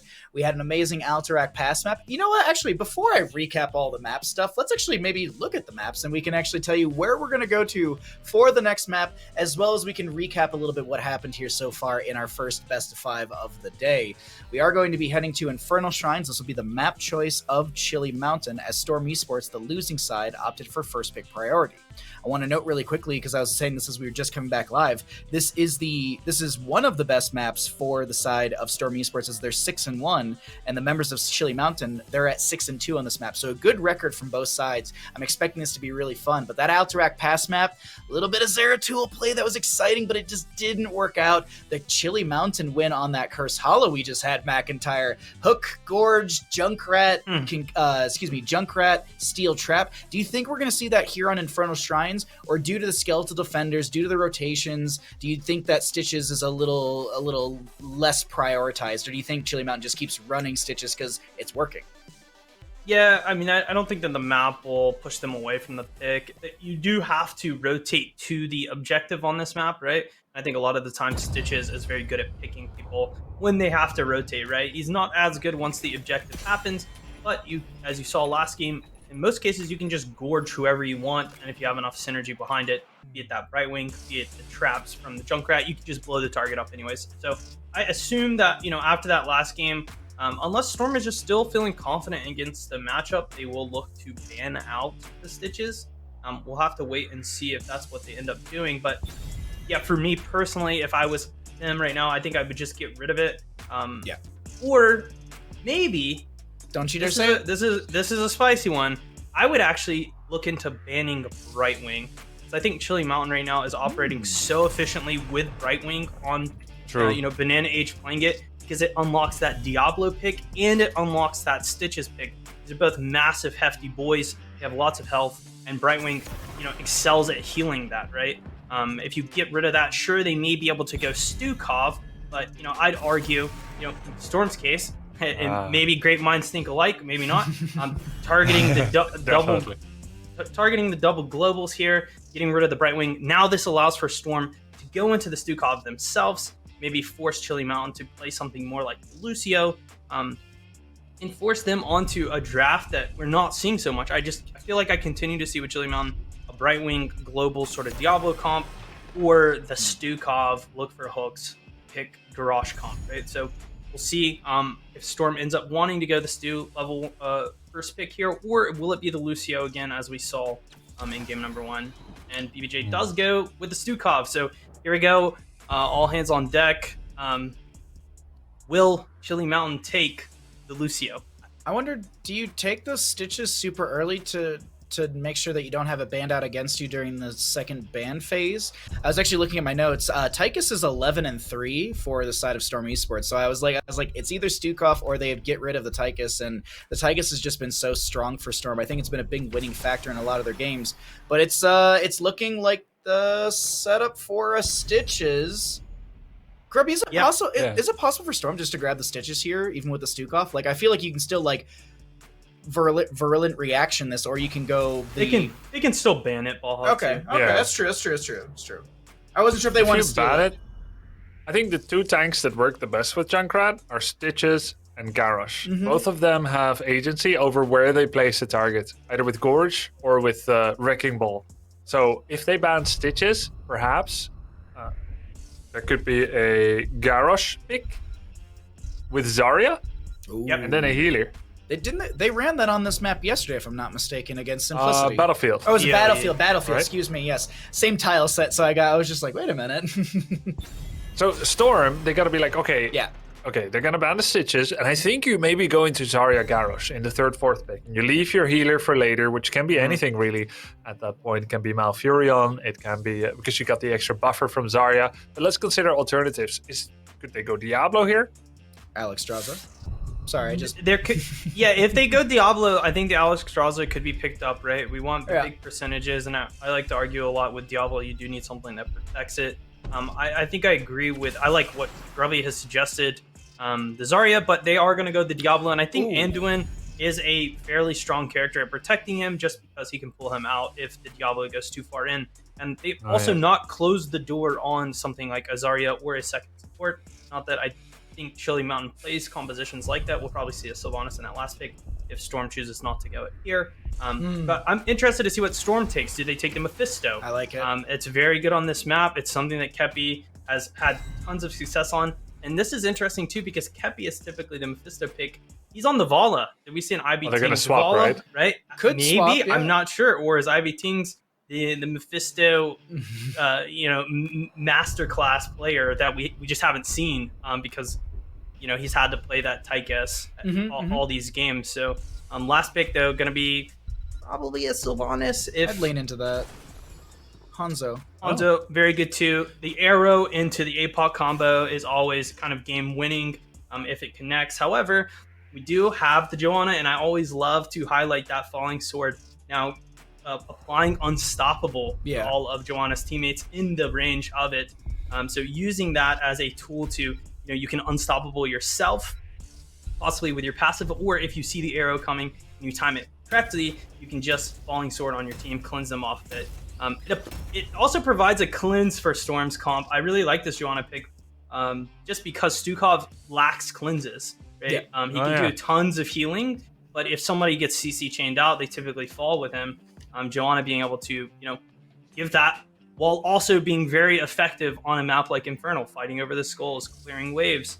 I think both of these drafts are really good, but I actually think because of how Storm opened this draft, using their first pick, getting rid of the Brightwing, they forced Chili Mountain onto this Diablo comp that does not have that core element of the Brightwing, forcing it into the Anduin. Is it as strong? I would think not, just from looking at the draft screen. Obviously, Chili Mountain can prove me wrong here in this Infernal Shrines game number 3. I'm going to give this one to Storm. I like their comp a lot. I'd love to see Falling Sword here. And obviously, maybe Blaze gets his first win. We'll have to find out. Blaze could get his first win here, and McIntyre, thanks for the breakdown. We'll see you after Infernal Shrines, map number 3, as we've loaded on in, and we've got, in the blue, Chili Mountain, Banana on the Anduin, Make on the Junkrat, Cattle on the Diablo, Burgult on the Urel, and Hanzo, played by Azerite. Over in the red, we're looking at our Storm Esports roster. We've got BBJ on the Stukov, Lauber on the Johanna, Dequaza playing Blaze, IB Tings on the Vala, and Kepi on the Mephisto. So the one thing I was looking at here, Grubby, was 10s, and I feel like there's a world where it's like Light Bomb, Apocalypse, Dragon Arrow for the Hanzo, and you just have this crazy chain CC, burst ability, control. I'm leaning into the Chili Mountain draft. I feel like there's a lot of explosiveness post 10, and maybe they'll struggle early. What's going to happen right now is the mid lane engagement will start to break out. There's going to be a lot of control onto Dequaza, great body blocking around him as well, as Kepi's trying to put some damage into those lower healthful heroes like Azerite on the Hanzo, but it won't yield a kill on either side, and Azerite continuing to build up that Storm Bow from level 1, the target practice as Kettle pushes face into Lauber, and it's going to be two tanks that like to really kind of push face into each other. But right now I want to get your thoughts here, Grubby, because I'm calling for a Chili Mountain win. We've got McIntyre calling for a Storm win. What do you think here between both these teams? It's so tough, right? I love the two teams that are put together here, and I think you really highlighted successfully the power of the level 10 heroics for Chili Mountain here. These layered AoE stuns, so threatening, so potentially scary. I think Storm has put together a lovely front line to deal with it, though. Blaze with Bunker can, to a degree, cleanse, pre-cleanse, protect, something like that. And Johanna can do it reactively or preemptively with the Falling Sword. Lauber is one of our best Johanna players. He was playing it before it was cool. He was the one that was running Falling Sword before the rework, and he's playing it now. I have a lot of faith in him with that Johanna. I think Johanna is a strange tank. Doesn't function like the others. It's a lot of poking, it's a lot of defending. She's not the most threatening to overstep into. Look at Azerite's position. Like he's not even really at risk, even when he melees a Johanna. Wouldn't be true for a Diablo. So that is really interesting, but she's really good at level 20. So when is Johanna okay to take, and to take her for that AoE cleanse? It's if you have got good poke and if you have a central location to fight over for the objective. And that's both the case. Do they have better poke than Junkrat Hanzo? I'm not sure about that. Mephisto is a poker, so is Vala Multishot. But there is a central location to fight over in the objective. And that is going to make me decide, I think Storm. I think Storm is going to do it. But we'll see. Execution matters. Oh, Grubby, you had such a good breakdown there, and it gave me time to look through some of these talents, and there was some couple highlights I wanted to point out here. The level 1 for Johanna, the Laws of Hope, really liking this talent for her because baseline, you activate and you heal for 20% of your HP over 5 seconds. Every 10 regeneration globes increases that by 5%. So if you're sitting at 20 stacks on that Laws of Hope, you're healing for 30% of your overall HP. Right now she's healing for only 20%, but that's 20% of 3,323 HP over 5 seconds. How much is that? Come on, Grubby. Why would you do this to me? I thought we were friends. It's more than 100. That's all I know. With the scaling on a map where you double rotate, like Tomb or Infernal Shrines, I think it's a really, really strong talent in that. You can also get 2 regeneration globes if you steal them away from the objective or if you win out the objective. So just a little thing that I really like at level 1. We can talk about more talents later because the fight's breaking out over this top lane objective. Frozen Punisher active and available for both these sides as it is being won over by the side of Chili Mountain. But Kepi is going to be able to get enough damage onto Diablo, and he does go down. Banana was very low as well. Multi-shots coming through as Ivy Tings continues to keep that hatred up, moves over to the objective phase to work on those quote-unquote monkeys or skeletal defenders, if you will. That Frozen Punisher looking really good for the side of Storm Esports.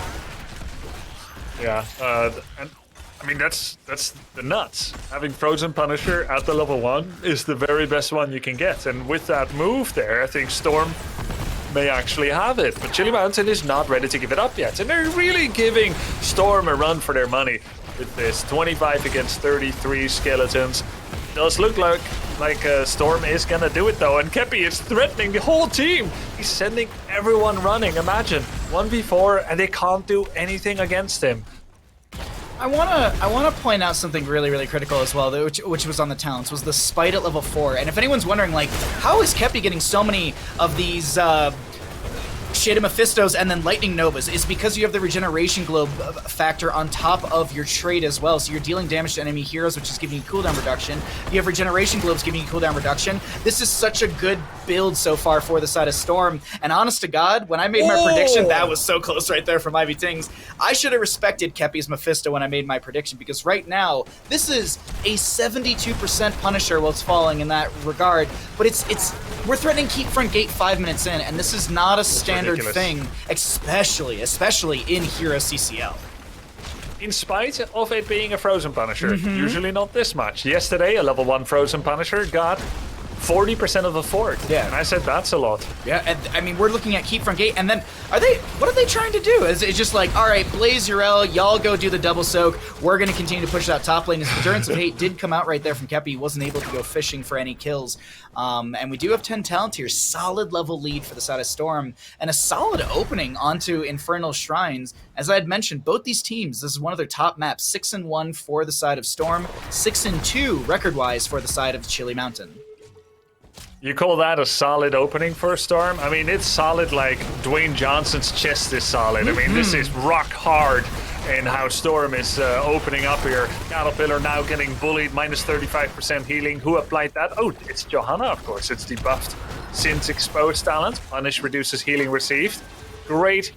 And Anduin not in position to yoink him out there. Looking at the cooldown of Leap of Faith. No, it's actually not available. It's still on a 20-second cooldown now. Storm is rocking this game so far, and that's with the pre-level 10 Johanna. Yeah. And a large part of that is just Kepi is not like the others. His Mephisto is making it look broken. Like, literally, if other people could play Mephisto like he does, every team would be running it every now and then. But nobody else is almost. All the Flame to Pirate Rum, because we did a video with him doing Mephisto. This was a long time ago before the season started.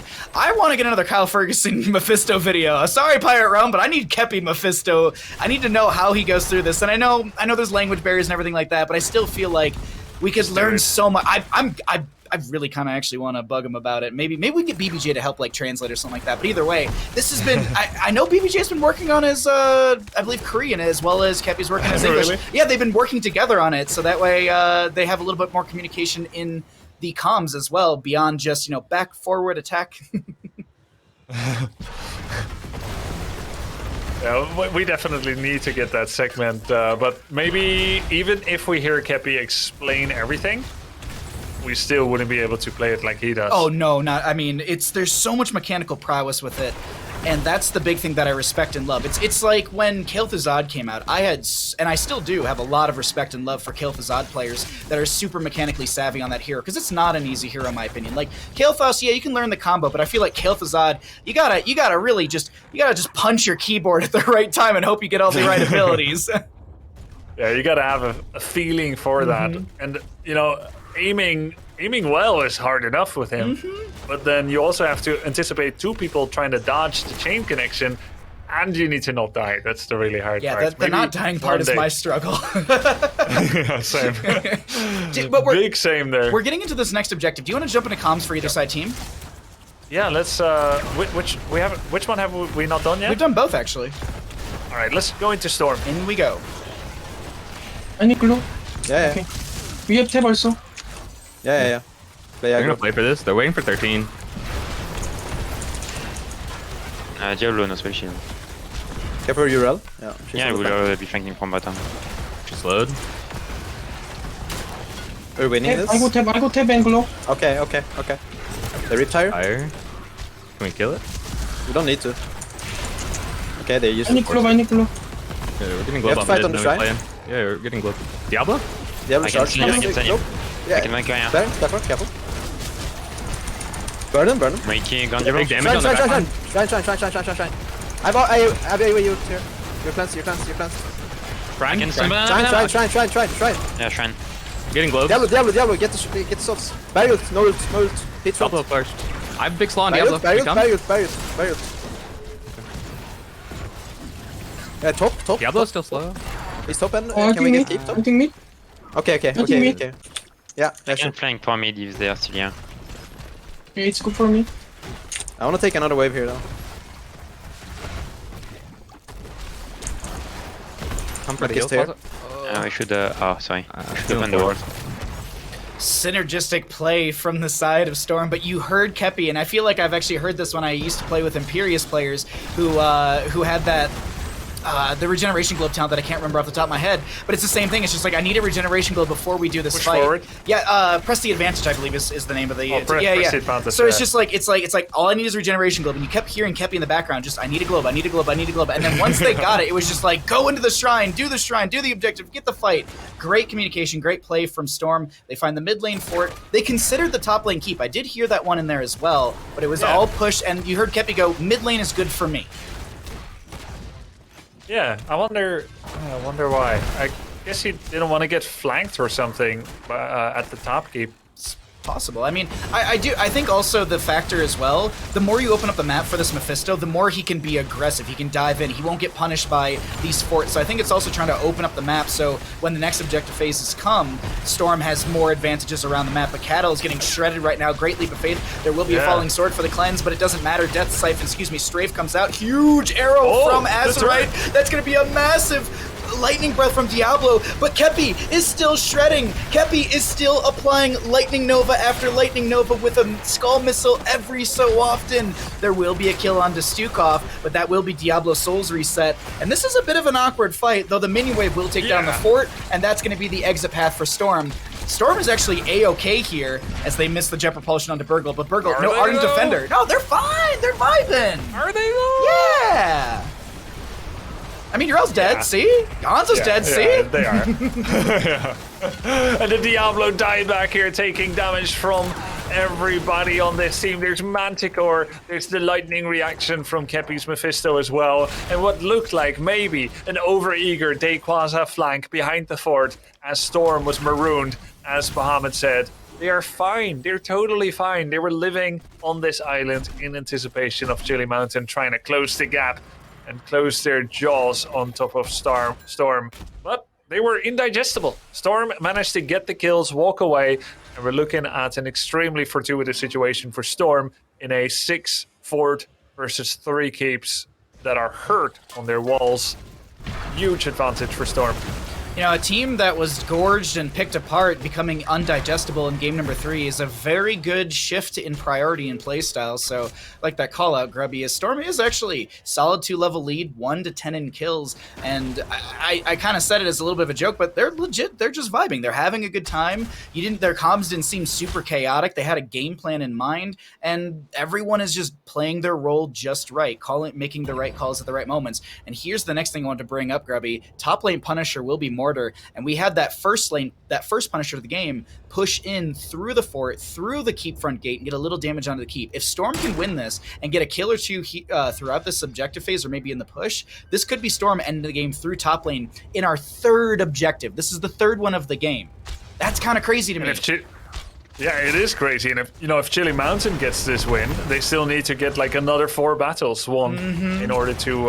By the way, there is a small frame where Diablo can overpower Mephisto back to his new location. Kano has been trying that all game. Usually overpower didn't proc because he's trying to wait till the right time. This time he did do the overpower, wasn't the right time. There's like 1 frame, it's really tough. The one time he gets it, maybe they can kill the Mephisto here. For now, it is in the driving seat is Storm. A lot of poke damage onto Cattle. He will turn around and pop the Molten Flame. There's going to be a Endurance of Fate that goes out, but it's canceled out by the Lightning Breath. Now the Molten Flame, as the Falling Sword was utilized, huge jet propulsion onto Kepi and crew. That is going to be a kill onto this Mephisto with the Riptire, but there will be a kill onto Anduin and Burgolt. Righteous Hammer I think was actually the knockback. It wasn't the jet propulsion, and this is Burgolt going down to the Hungering Arrow. Diablo has like 2 HP, as they like to say, on the right-hand side of our screen as he just runs away. Junkrat was sitting at the same amount. Hanzo, everybody on the side of Chili Mountain is literally like 2 HP.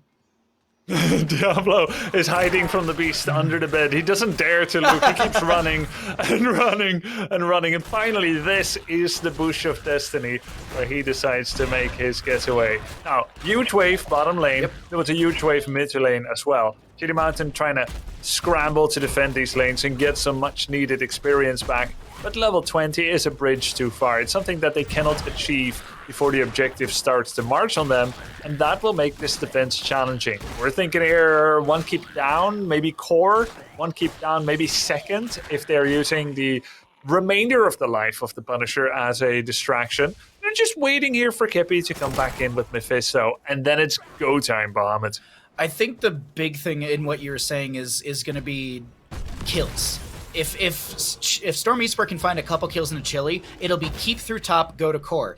If they can't find those kills and Chili Mountain's able to poke and play and whittle down the objective and pull it towards mid, I feel like we might see that double keep play and then a back off towards a 4th objective phase. But right now, this is the big moment for Chili Mountain in their defense, as they don't have 20 talents here. This is a Punisher marching towards a keep that could end the game. Could is the opportune word. As Punisher jumps onto Cattle, he's going to take a lot of damage, and the Leap of Faith does come through. The keep itself is going to be falling quite quickly here from the siege of actually mostly just the team of Storm Esports. Jet propulsion to the face of Cattle, but yeah, Azurite so very low on Hanzo, able to get away, gonna poke from afar. Cattle's gonna use the Lightning Breath, he's gonna get shredded. Riptire comes out from the Junkrat, Falling Sword for the cleanse value. Ardent Defender used by this Yrel. So much is happening as Make is getting shredded, the bunker comes down, and that will save Blaze as he was a little bit low in HP. Yrel goes down, and that's the kill that they need. Punisher wailing its way through Make's HP, or that health pool, but they don't care on the side of Storm. Storm wants to destroy this core and take us to a map number 4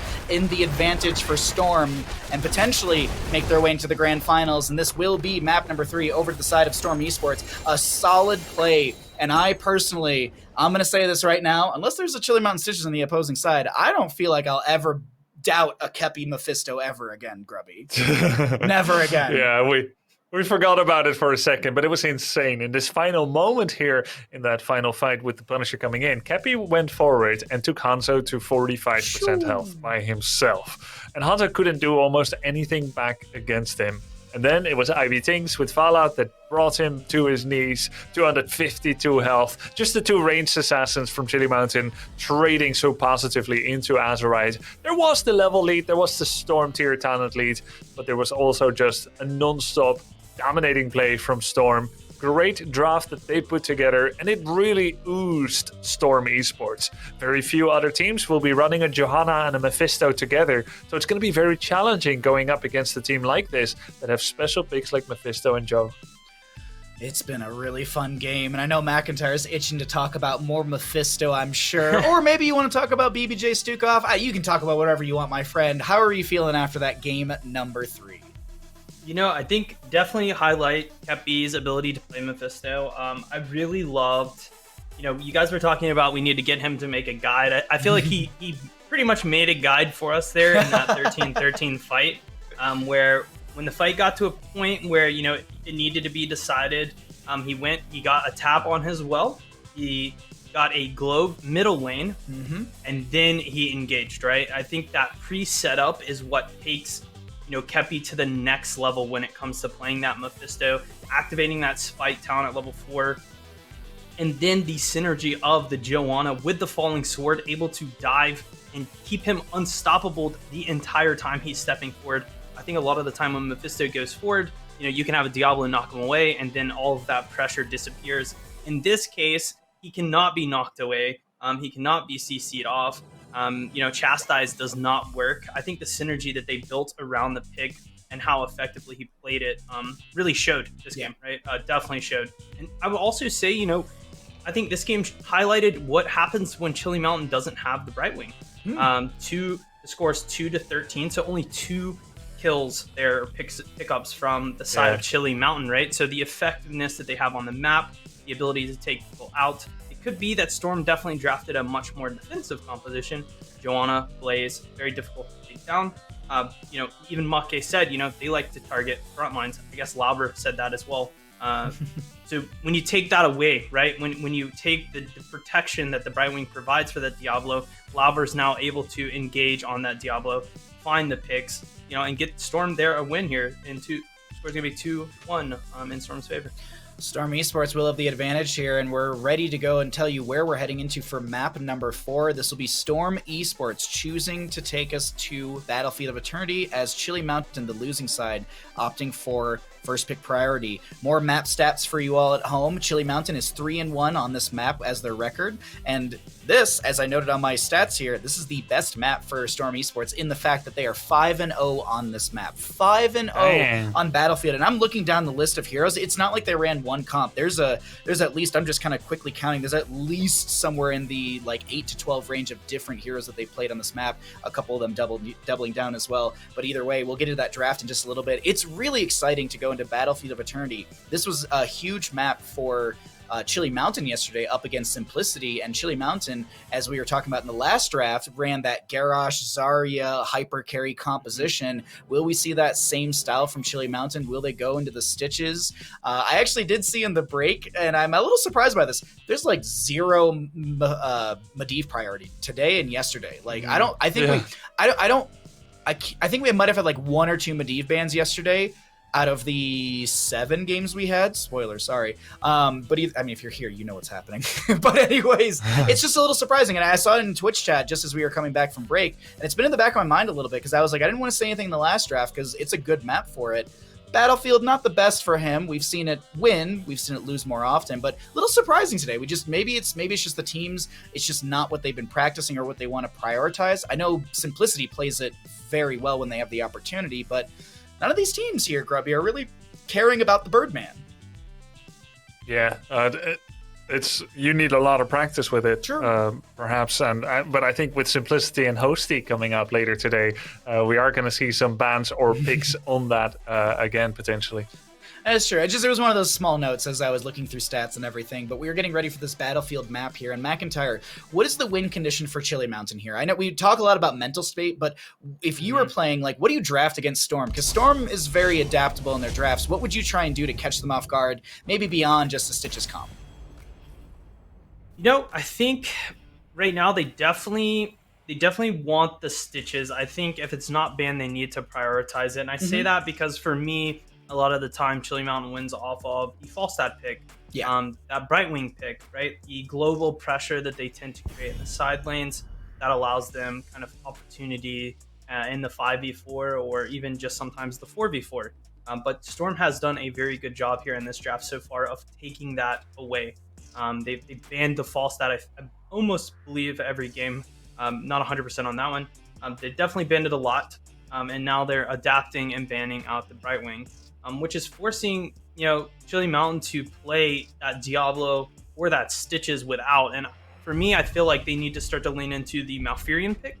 I think the Malfurion pick with the Stitches is super effective still. Maybe not so good at keeping him alive if Storm chooses to try to focus him down, but I think that's where your offlane comes into play. That's where your Blaze, that's where your Rel, even Augur with Staggering Blow. I do not believe Chili Mountain plays it, but anything to protect your Stitches provided by the offlane is what you want to go with. How the draft is going now, right? We see the ban out on Brightwing. I do like the Tychus for the side of Chili Mountain, getting rid of that. It helps for that Stitches. It helps for that Diablo.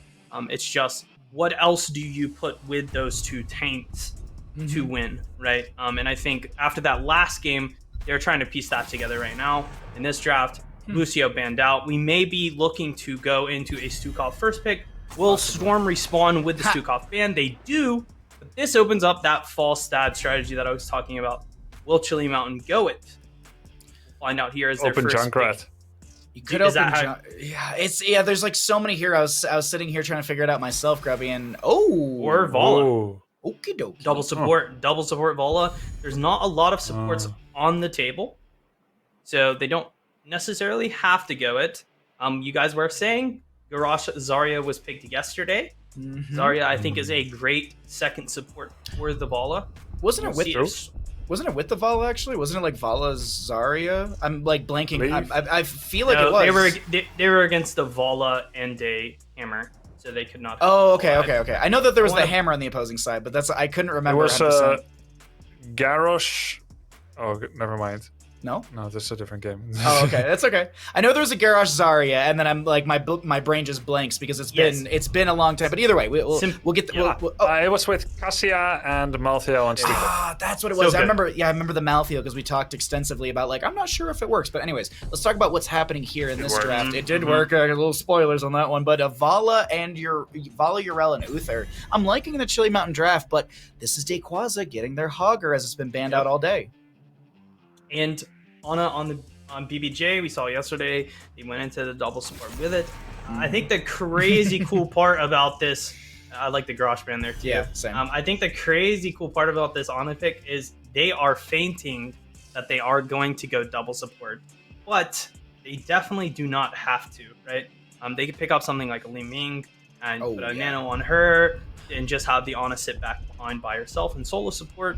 So it's kind of forcing Chili Mountain to decide, do they want to take something further away in the support pool from that double support?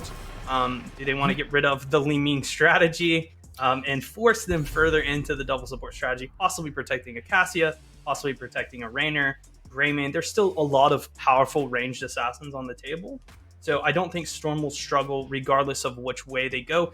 They did just close that kind of Li Ming combo window with that ban there. Do you consider Mephisto again here? I know he's not traditionally like a racer for this map or anything, but I just feel like the poke potential from him, the dive and the damage into the backline is really good. But it's the Hanzo from game number 1, which I like the Hanzo. I like it better for this map, and I'm already kind of sold on the Storm Esports draft. The Tyrael's interesting, but it's Lauber's Tyrael, and I know he knows how to pull those sinks out in the right moment. Yeah, I mean, I think the comment on Mephisto, not very good on the map. Yeah. Great at dealing damage, terrible at dealing any type of race. Yeah. Stay away from characters like that, but like the Hanzo, like the Tyrael a lot, and they are going to go into some insane triple support. Jeez. As if the year is 2016, Ariel just released, and you want to make your Storm League opponents very sad. But the Cassia is going to be the last pick from Storm. They're very sad over there with the Cassia. There's so much support from the side of Chili Mountain. And to be honest, Battlefield of Eternity, just so everybody knows, this is a map where you can do something like this and get away with it. You have to think the Urel can soak those offlanes, can kind of provide a front line-esque position when you get to the posture. Or, heck, in this case, put Vala in front of everyone else. There's so much shield and protection that, it's going to be very difficult for Storm to take her out. With that said, if we do get into the posture, the way that Storm wins this game is via the Hanzo and his scattering arrows kind of poking out that Immortal, slowly but surely winning the objective. not getting into the full team fight. If they can manipulate the map in such a way with Rayquaza on that Hogger, as he's done time and time again, get a wave pushing, get behind the side of Chili Mountain, and then force a fight from there, I think there is a potential for them to win. I'm going to give it to Chili Mountain. I like their draft. I hate it at the same time. We'll see if they can win here. Game number 3, or game number 4. Yeah, Battlefield of Eternity. Thank you, McIntyre, for the breakdown. We'll see you after Battlefield of Eternity. We are here in our 4th map of the day, and we'll see if Chili Mountain can take us to a map number 5, as we've got Banana on the Ariel, Burgult on the Urel, Azurite on the Vala, Cattle on the Uther, and Make on the Zarya. Over in the red, trying to make it a 3-1, we'll have Kepi on the Hanzo, BBJ on the Ana, IB Tings on the Cassia, Lauber on the Tyrael, and Rayquaza on the Hogger. That's our Storm Esports roster, and Grubby, I'm leaning into the Storm Esports draft as myself, just because I know it's triple support, but you also have Biotic Grenade, which is a great shutdown tool for a lot of that healing. Uther, yeah, he's got some healing. The big burst, I feel, will come from Banana on the Ariel, and if you can watch that bar, which I'm sure BBJ is able to easily know when to throw a Biotic Grenade out and mitigate that healing, you can mitigate the healing from Ariel fairly easily, but anyways, that's my thoughts into it. I think actually Storm, I think they've got a fine draft for this map. They've got a fine draft into the side of Chili Mountain. It's going to be an uphill battle against the, so much healing and sustain, but I think Storm will be the ones who come out on top of this one. What do you think here, Grubby, into Battlefield of Eternity?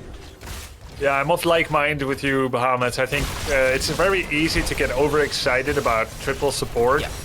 Quad support, 5 support, even 6 support. Wait, don't even fit that many heroes into the game. Vikings, it's easy right. to get yeah. Well, they actually are the true support category now, as ordained by Blizzard. It's easy to get excited about it, and it's always off to a great start early on. You're going to be pushing towers and so on. But if it really was the best, we would see it all the time. So it is a strategy. It is not a dominant strategy. It is a cool strategy, though, and I love it and hate it, just like McIntyre. But I think Ana is one of the best healers to have against that because of that Biotic Grenade. It's really only... it is cool, though. This isn't 3 traditional healers. This is an armor-giving Uther, and it is a shield-giving Zarya. So in that sense, there is some circumvention around Ana. But I think the early game will go to Chili. I think Storm will have the late game. Let's see how it goes. Rayquaza showed up here for the 5-man. Make throwing some damage over the wall, eating a lot of damage as well with that barrier to be able to have some extra damage of their own. Hogger's going to hog wild around. That's going to be Uther going down. Lauber's so very low on the Tyrael. He's actually trying to get in a position where he can utilize his explosion to get cooldowns as well as some damage on the enemy side. Kepi living with like 60-some HP, but he's just trying to poke onto the enemy side. And I can't believe it. Rayquaza is going to fall as well. The camp will be stolen away by the side of Chili Mountain, and this is going to be a 2-for-1 in favor for Chili Mountain. Want to point out as well, due to this such a supportive composition into Azurite, they've been playing on the side of Chili Mountain a little more aggressive in the lane, which allows Kepi to finish out his stacks. He was done at 130 something, like 136 into the game.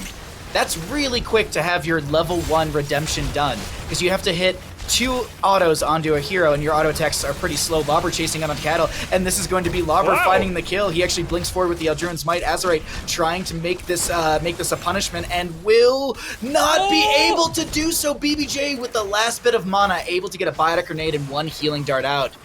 Well played from BBJ. And Lauber, a little bit Lauber. Yeah, I mean, Lauber went in and got the assassination there on Uther, who had armor. That was a cool chase and kill. Maybe things with that 30 armor surviving the pressure here. But yeah, wow, a really cool brawl so far. Exactly what you would expect from these compositions. Love to see Banana H as well, rocking that level 4 quest talent. Boom, there's the second stack for that. Repeated offense is one of the craziest scaling damage in the early game. He's got 2 stacks already. When you get 6, it's 250 bonus damage. You're chunking people for like 500-600 damage into a stunned wall. It's also, you have that Detainment Strike knockback range is 25% further, so getting those stuns into walls is a lot easier. I love the repeated defense at level 4 for the Ariel players. We just don't often see Ariel in general, so it's exciting to see her, and we'll keep you up to date on some of those talents and questing as the objective phase is still up and available. Sleep Dart, Fend. Oh, the healing is good. Can Banana get away? Lauber, will he sacrifice himself again for the kill? Looks like it's actually Hanzo who sneaks the kill, and Azurite finds a counter, and there's no explosion value. Actually, no. Onto Make. Oh, it almost kills Make. The scatter arrow's close, but Urel is going to go down. This is a 2-for-1 for the side of Storm Esports. And Grubby, I keep looking at the minimap, I keep looking around my screen because there's so many brawls, so many scuffles, so much team fighting or even individual fighting on this Battlefield of Eternity 4th map in our first best of 5 of the day. I'm loving the way these teams are playing this map so far. Yeah, me too. It's just there's gonna be a lot of kills this game. There's gonna be a lot of brawling. Oh, cool. Yep. I mean, the Bruiser team of Chili Mountain needs brawls to get energy and to get value out of their composition. Storm kind of needs it because, hey, their race is pretty damn good. But they took those fights anyway. As Chili Mountain now has to defend this Immortal. They're here with all 5. And that is actually where Chili Mountain is the weakest. Without Girel's control and engage potential, they are weaker. So Storm will be very well served by using Hager in that side lane a lot, knowing, like, hey, trip support teams, you cannot miss a single component of your composition. Girel is key, everyone else is key as well. Nice grenade. So if we just play off of a lot of Hager side lane while keeping your 4-man busy, which we absolutely can with this movement speed and with Anna's healing and the shields from Tyrael, you are going to fall behind slowly. And it is looking like that is the case right now, and that will be the minion. The minion was what found the kill onto that well. That's a rough go that you're so focused on the brawl that you're not able to notice that a minion's sitting there auto-attacking your well for a couple damage. Not a lot. Minions, funny enough, do triple damage into structures. And actually the melee minions deal less damage than the range minions. So if you're, it's a little cool thing. So never let a ranged minion wave just stack up in any wave because they'll just shred through a fort. Actually, I've seen it happen, and people are like, "Oh, it's just a minion wave." It's like it's all archers. That's gonna destroy as they deal like almost double damage than the standard melee minions. But the fight continues, Grubby. It never feels like it ends. But oh my God, there's so much damage onto Azerite, who's able to back away. The Ana grenade is just oppressive. Yep. Every healer is looking at the Vala and be like, wow, you've got 200 health.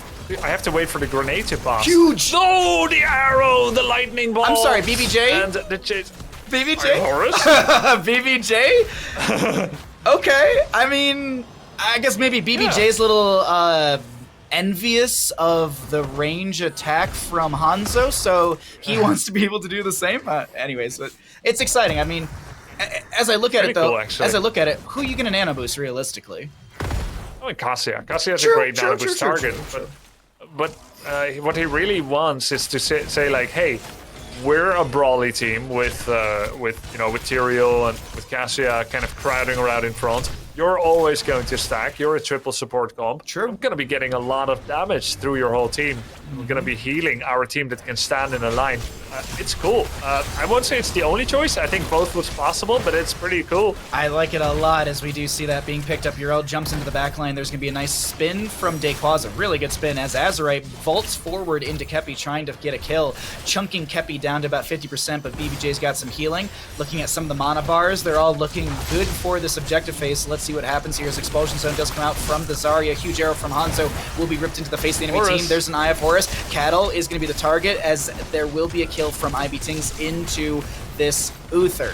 Now Make and crew need to do their best to defend around this Immortal, but no Uther for the next 12 or so seconds, and there's just chunking coming in. Grubby, this is so big for the side of Storm Esports as Ardent Defender will be used as well. Wait, Hanzo. Oh. Hanzo, Ivy Tings. Oh, they get Ariel down there somewhere off the side of the map. Now, this engage was sick. I mean, BBJ just finished Eye of Horus. He does a healing dart, walks forward, and gets a sleep dart through Vala. BBJ is like owning here. He is the engage for Storm Esports.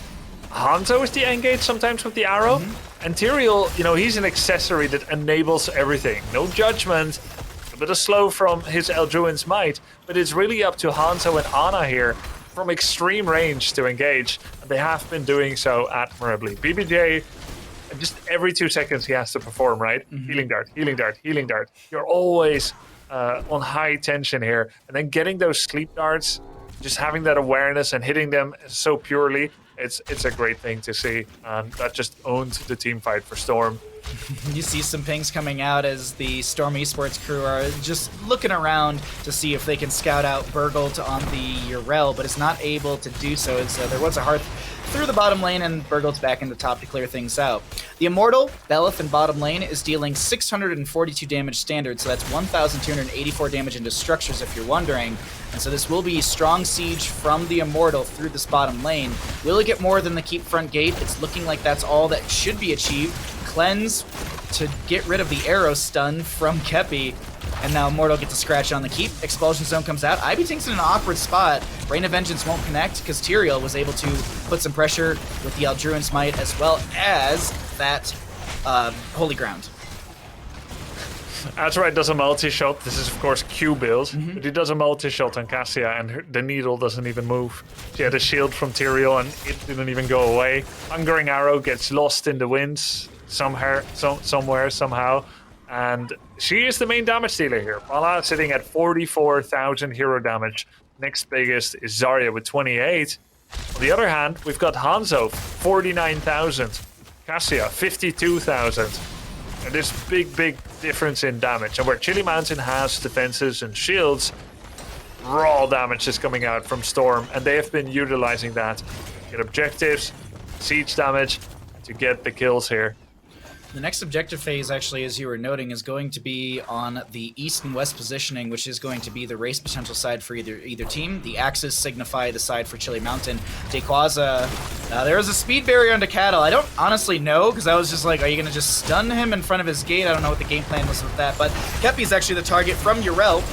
Expulsion Zone comes out. Kepi actually able to get through. Did he use the agility to get over the Expulsion Zone? Is that what I saw?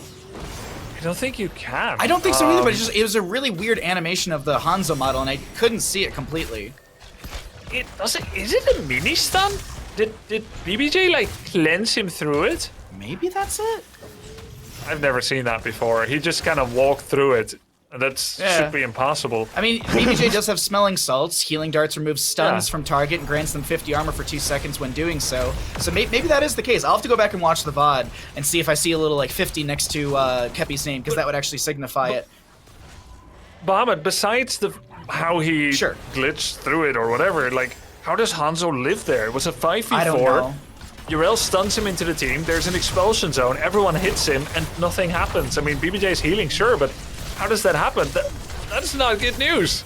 No, I'm looking at it like there's so much value. Yes, he was actually it was the Smelling Salts. It was the Smelling Salts. I actually just catch the VOD as well. But either way, Azurite's gonna get chased over here on the left-hand side. Kepi trying to put in damage, is not able to get enough of a kill, but Banana pops the self. Oh my god! There was the self Crystal Aegis, but Hanzo rips the perfect arrow at the end, and this is looking like it's a triple kill over to the side of Storm Esports. Potentially the objective phase as well, but Burgolt is taking the enemy team on a bit of an adventure. Kepi trying to find the last auto or two. There it is. You did see the attempt to use the Dauntless from Urel to get the ability, using ability for the 35 physical armor, but it's not enough to the Hanzo auto attacks, and we're looking at another Immortal phase. This one to be going, I believe, into top lane, as that is the more well-defended lane. And if I'm not mistaken, Grubby, this is the third one in a row for the side of Storm Esports. I do believe you're right, and this could be the last one, to be honest. I mean, the scales are tipped in such a way. I do also have information now from Twitch chat. It's actually Banana H's Ariel. Detainment Strike did it? Oh no! Oh no! Well, thank you, Ariel, I guess, for saving Hanzo, but that's a rough go. Banana. That is a rough go right there. Yeah. We now know that you cannot stun someone into an expulsion zone. No. This is good information. This will be helpful in the loser bracket. It's true. Yeah. Today, we're learning some interesting interactions with Heroes of the Storm. But we're here into top lane with Storm Esports 16 talent tier advantage, pushing into a keep front gate. Sleep Dart onto 2. We still have a sleeping Vala. She does get with the blind that wakes her up from Ivy Tings.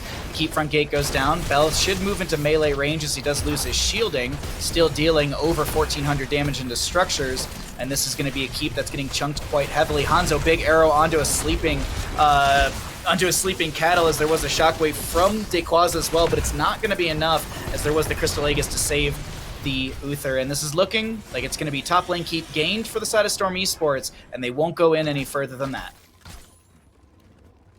We have Storm now rotating to get some value somewhere else. Like you said, no further than that on the core. But that doesn't mean that they can't chew off a little bit more advantage here, going for the Bruiser camp. And who knows what else? I mean, a kill or two could yield them just rushing through top lane on the side of Storm to end game, but right now it seems like Storm wants to push up this bottom lane wave with the 16 talent tier advantage for the moment being, as well as this camp coming through as well, and a wave right behind that on top of it. So things are looking good for Storm in this soft siege through the bottom lane, but we are going to be having a slight DC, so we'll get that player back into the game, and in this time, we can chat about what's unfolding here and what has happened thus far. It has been a dominant game for Storm. The series is looking not over, but Chili Mountain definitely the ones who need to make the big play. Like, I don't know, is 16 talent tier going to be a turnaround factor for Chili Mountain, or is it more than just talent tiers necessary, Grubby? Let's talk about it. What does Urel get? She gets a -20 armor hammer. Pretty good. Can be helpful to deal a little bit of extra damage. What does Zarya get? Unstoppable ally shield or more ally shields, not bad. Vala gets Manticore to do bonus percentage damage, but it's into Tyrael where it's not as impactful, though it's very helpful into Cassia. Uther, Benediction, double stun can be nice, but then on the other hand there is Smelling Salts. And then there's Ariel who gets, 10% spell power. I think so. I think is going to be the choice, bit more damage for Vala. It's all good stuff. I think among all of those, I would favor the Urel level 16 the most. -20 armor could lead to a tipping point of getting a kill. And I think we're going to be looking at Bergholt here to make that happen. There's been a lot of really good moments from Bergholt flanking in, but I just think there might be just a little lack of kill command, and I know we have this crazy, we have this like, thank you. I know we have this crazy, triple healer sort of composition or whatever like that, but I don't feel like there's enough damage. Like I feel like there's a lone BBJ healing out, and it is Ana. She does have Biotic Grenade, blah, blah, blah. You have the extra shots out from the level 16 with the active reload, but it's been tough for Chili Mountain to find a kill. It's 3-14 as we get back into game. We got our player back in here. Slight DC, but it was a short one, and thanks for bearing with us, everyone. But I think that it's a big struggle right now. I'm just trying to look really quickly. Vala has 57,000 damage. What is that damage doing? Is it just multi-shots, hungering arrows that are hitting and being healed up by BBJ? Pretty much. It's quarters into a well. Yeah. It's stones into a chasm. You'll never see them again. Just like when I was playing Hollow Knight and I didn't realize that if you deposit your money into a well, and it's all of it. It wasn't like, I thought there'd be a game prompt like, oh yeah, like 1 or 2. No, it was like all of the money that I had in the game at that point. But anyways, yeah, definitely. You're a god gamer. I like to donate to useless things in the game, but that's a great detainment strike. It's not going to do much into Lobbers. He gets healed up immediately by BBJ on the active reload with the Biotic Grenade as well, and that's what I was talking about. But double camp through top lane, objective phase spawning, in defensive positioning, so that will be the blue on the left, red on the right, but Hogger looking for a bounce to get into the enemy team. We do have most of our heroics off a cooldown except for Hanzo's and Zarya, and so immediate race from Storm as they actually forced back the side of Chili Mountain in this little step up through the center of the map. I'm liking how Storm's playing this right now, but where does Chili Mountain step in? Where does Chili Mountain flip things on their head in this game? When's that moment, Grubby? 27 seconds from now. Okay, all right, the Oracle has spoken. At 16:34. All right, we're waiting we got for it. 20 seconons left. Ooh, we'll have to see. We'll have to see if Grubby's right on this. But we do have Bergholt in the top lane clearing out the camp. Considering to jump. No, okay, they were just using the Avenging Wrath, and Immortal Phase just hanging out right now. Urel mounting up to join into the team fight. I think they need on the side of Chili Mountain to take this fight before 20 talent tier happens. And before 27 seconds passes, it's time. This is the time, and it's at 51%. They're immortal, so it couldn't come any earlier. But they have to be mindful of Holy Ground, of Hanzo Arrow, of Sleep Dart. Sleep Dart is down now. Normally, when something like that is down, you turn on the engage button. But look at the positioning for Storm. They're comfortable. They know they have pressure on the core. They know that they can defend for a long time here and still feel comfortable. Stalling, stretching for level 20. Sleep Dart mid-air on Urel. Azurite taking a lot of damage. Huge arrow from Hanzo. There will be a wonderful Divine Shield as well as the Crystal Aegis to keep Vala alive. She's going to try and dump in as much damage as possible to make something happen into the enemy side, but there is just blue bars falling. No red health bars are actually going down. Labra maybe gets a little low, but another Bidec Grenade comes out. Kepi does fall. That's a good pickup for the side of Chili Mountain as the halfway mark is here, but Labra and crew, they're chasing in. Auto attacks are available. Hogger throwing out a lot of damage as well. Vala trying just to answer back into the enemy side. Cassia, do you have a Fen to get in? She is just throwing out auto after auto, bounce off the wall as Hogger tries to kill Make and Banana, but now this is going to be Immortal, won by the side of Storm. I don't think that Chili Mountain can really step up beyond doing a little bit of damage to the shielding. I'm sorry, Make, where are we going? What are we doing here? This is... You're looking to stagger out of death? I don't know, this is really risky. Okay, that's an expulsion zone. Hogger sets up the double kill. That's a stagger death you do not want. We see the pings for the Immortal, but I think Hogger's rushing to core, honestly. What that actually was them saying, if we lose this Immortal, we lose the game. And if we can kill Ana, then we may not. They missed the Demon Strike on Ana, they lose the game. It looked thirsty. Thirsty, greedy, risky, reckless, weird. But actually, they got the jump on Ana, they just missed their skills. Now Azurite trying to back away, does get the vault away. Hogger with the Hog Wild. There's going to be a nice Shockwave, Rain of Vengeance, and Divine Shield to be utilized. Cattle is going to be able to back away right now, but the Eye of Horus, is there a snipe? No. It's going to be interrupted by Yrel. Hanzo Arrow narrowly misses a few as there's an Uther going down. Burgult being chased. Kepi wants to get his stacks back as well as find a kill into Burgult and establish a little dominance. One more auto should be enough, and that will be Yrel going down. Hogger actually getting picked off by the Vala. The Immortal is actually here on core. Cassia's like, oh, maybe I should start autoing onto this core. Maybe we should win the game, but Cassia goes down. Hogger's picked off as well. This is the march back from Chili Mountain. No, I'm just sorry. This is going to be the game number 4 going over to the side of Storm Esports.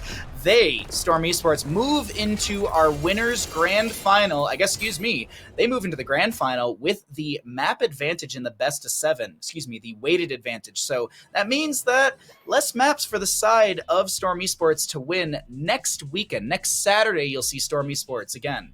Well, maybe we'll see them a little sooner than that because we have an interview at some point. But let's get Mac back into this. Everything go as expected? Did BBJ... Well... I'll leave it to you, my friend. He definitely played Ana. He definitely threw some healing biotic grenades to shut down some support. I will say I'm enjoying as I sip this tea. Yeah, very happy that the triple support comp lost. Let's put it that way. And I think it was all again on the back of BBJ on that Ana, and the layers of kind of damage and threat that Storm brought, right?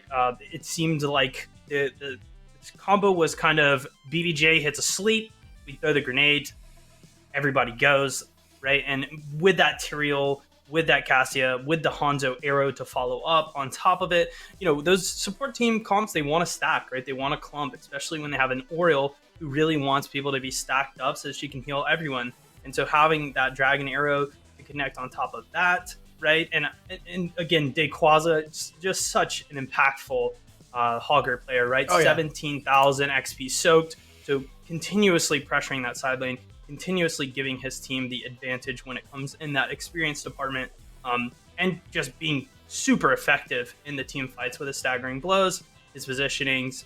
That was a dominant performance. And I'm not really sure if it was necessarily the triple support comp. I think it was a very cool, unique strategy. It was just shut down so well by the side of Storm and their draft. So congrats to them here on the 3-1 victory. It is going to be Storm Esports with the 3-1 victory, and we do have Dayquaza on the line right now. Dayquaza, my friend, can you hear us? How are you feeling? Yeah, I can. Hello. I'm feeling super good. We're in finals. So, yeah, you're in the grand finals. Yep. I'm a little afraid that I might have to... Yeah? Last time I failed being in finals, I was kind of sad. Because I really think we could have been in finals last time, and we didn't. And this time we can. So I'm really happy about it. So I have to ask you one important question before I throw it over to Grubby and McIntyre. And was it the shower yesterday that won the game for you all? Or is it the showering before the games today? I'm not sure. I guess the shower helped. I took my shower today, so we won. I took my shower yesterday, we won. So I guess the shower is the winning factor. Showers are winning factors. I will make sure I do that in between my Storm League games myself, but I don't want to crowd too many of the questions. McIntyre, any questions for Dayquaza?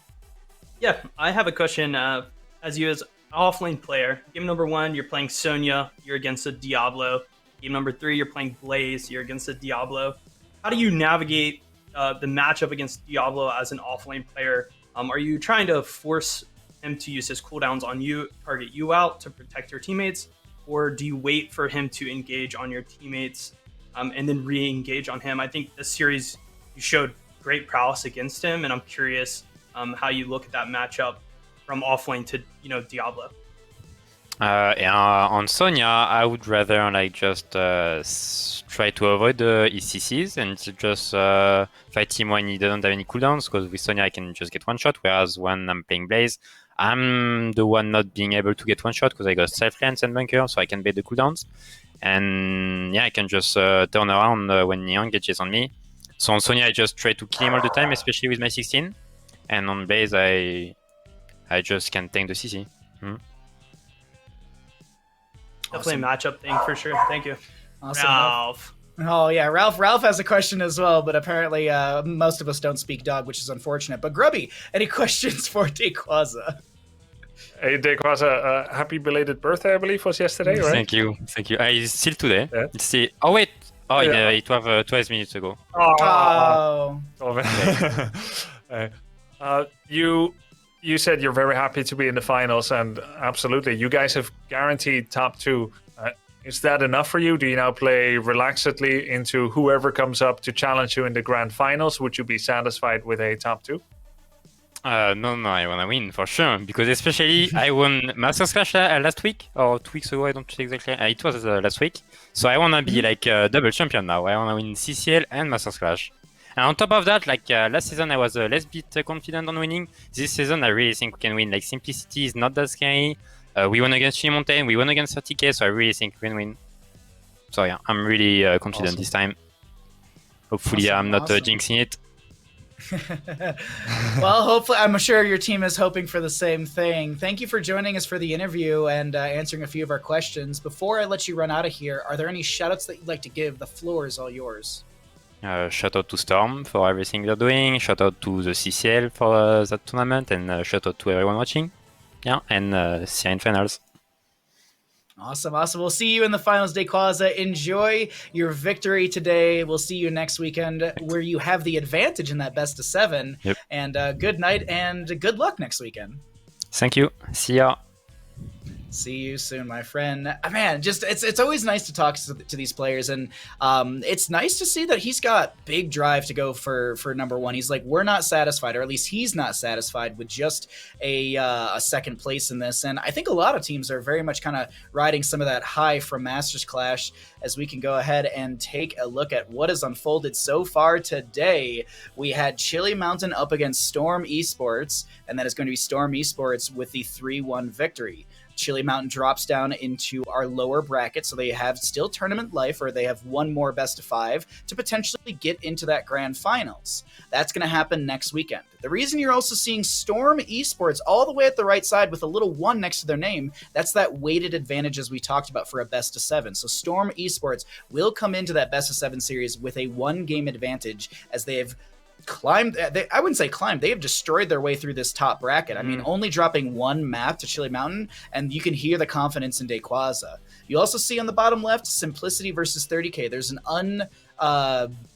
there's no numbers next to those names. Why? Well, that's because that's going to be our next best of 5 of the day. It's going to be really exciting to see what's going to happen with that 30k versus Simplicity matchup. Will 30k upset like Chili Mountain did yesterday, or will Simplicity showcase that they're going to keep it simple, and yesterday was just a little bit of a hiccup from a little time off, and they're back firing on all cylinders? There's a lot to discuss for all of that, and we'll discuss that when we come back. The one thing I want to mention before we go to this short little break where we have a Kyle Ferguson BBJ interview is that we have merch for HeroesCCL. You can use !merch in chat, and 60% of any of our proceeds will go into the prize pool. So not only can you get yourself a cool t-shirt, or mug or sweater, but some of that money goes back into the prize pool. So you get swag plus you increase the prize pool for these players. So exclamation point merch and exclamation point PSD will get you over to those cool places. Where, as I mentioned it beforehand, PSD, you can use Wisdom, WISDOM, at checkout for 20% off of your order.